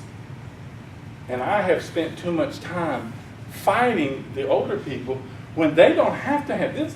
This little girl showed me a notebook of what I worked on for 36 years. Hey, I'm coming to your house. Because there's an energy about them that's pulling it out of us. You talk about the Rosetta Stone, not only is this stuff birthing when you find it in yourself, but this younger generation is not going to have to be coached out of their crazy view of God because they know that God is energy. I didn't read one verse. Can you believe that? Let me read one verse, not quick. Let me give you a Pentecostal. Let me read you this verse. 2 Peter 1. I told you I didn't know why I was going to say that I got up here. That's all right. 2 Peter. Right here. Blessed be the God and Father of our Lord Jesus Christ, who according to his great mercy has caused us to be born in a living hope through the resurrection of Jesus Christ. Okay, that's New American Standard. Let me read it to you out of the Passion Translation. I like this. By the way, this guy, I don't know if his Greek's that good, but he has Hebrew and Aramaic footnotes. And in charismatic people, it makes their hair stand on the back of their head that he does it. And that's cool for me. It's called the Passion Translation, New Translation. Let me read to you 1 Peter 1 in it.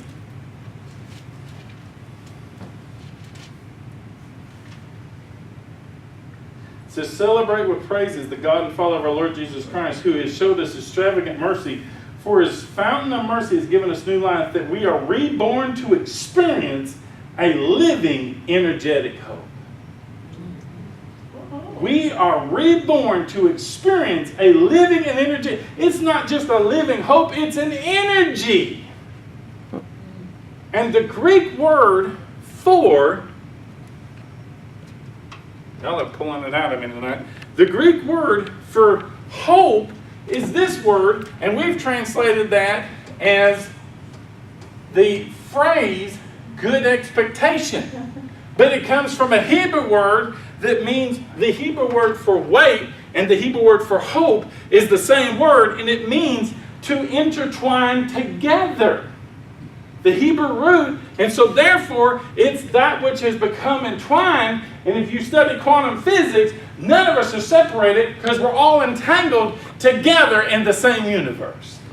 So this is not a hope that God has wishful thinking. This is a hope that is a quantum term that means you can never just get a sliver of God, you get the whole universe. And you are the holograph of God.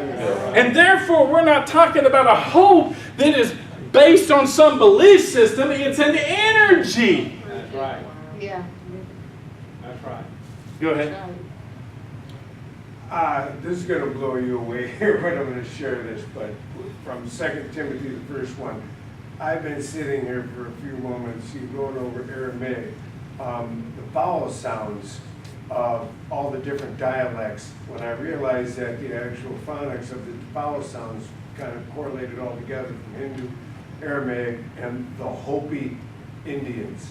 The Hopi Indians have one of the rawest, purest forms of the vowel dialects in the actual formation that they come out of the existence of creating sound.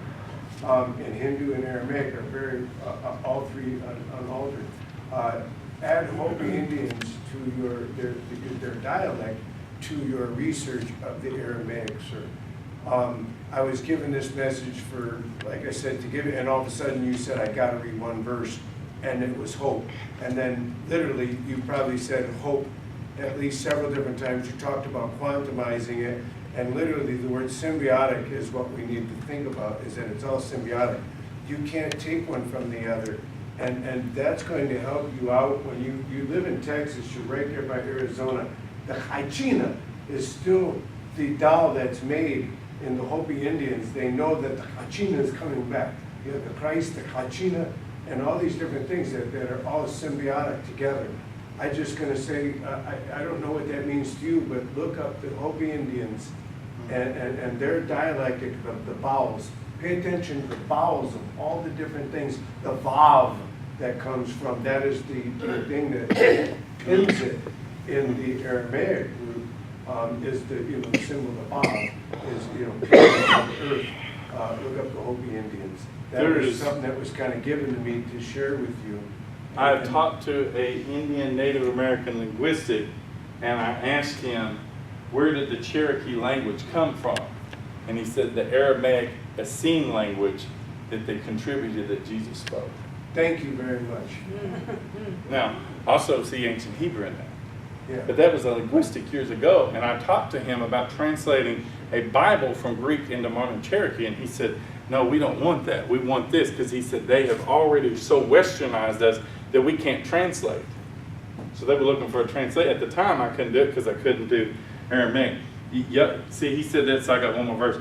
2 Peter 1, verse 12 says, I don't hesitate to continue to remind you of these truths, even though you are aware of them and well established in the present measure of truth you have already embraced. As long as I live, I will continue to awaken you with this reminder. The present measurement of truth. That's space and time.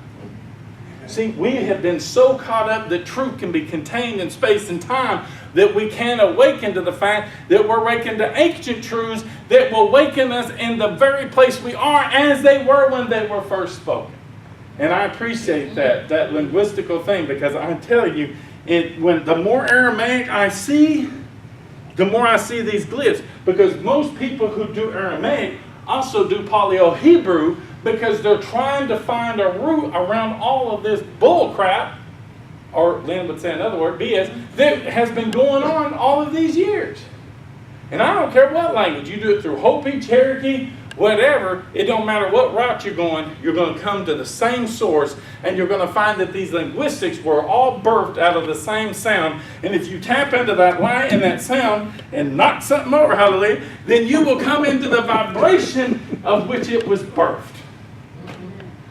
And your Genesis will look like Lynn's and just fall open there, and you won't have to take nothing. It's just, I tell you, there is a place that we are going beyond word translation, and we are beginning to translate the vibration, because these vibrations have been there from the beginning. Yes. And we have a culture that one word can mean 15 things, like the word nice or the word ice. We have all this term and slang. It didn't exist in the ancient world because they knew the power of the sound of these glyphs. So, I gave you my word, I'm quitting, so I'm quitting. But if you come this weekend, me and all the speakers who will be involved, you will see some things that has to do with the original Chaldean. And I'm going to answer you why they call it Aramaic and quit calling it Chaldean. And it's because there is so much Chaldean and ancient Hebrew that we haven't even disclosed yet. And here's my question I want to throw at you. How did people in the 18th century that predated 1855 and 1870 knew about a linguistical breakthrough that didn't happen until the Dead Sea Scrolls, because we didn't have Paleo Hebrew to the Dead Sea Scrolls. How did they know about it? And how come I'm finding evidence of it? You know why? Because whether or not we want to admit it or not, these glyphs are either going to come through these children. If we don't get it linguistically, and we are, these glyphs are coming. And that pure language will produce a pure sound, and we will be able to do in seconds what has took us years in all this religious jargon. Amen. Amen. Amen. What? I danced all around.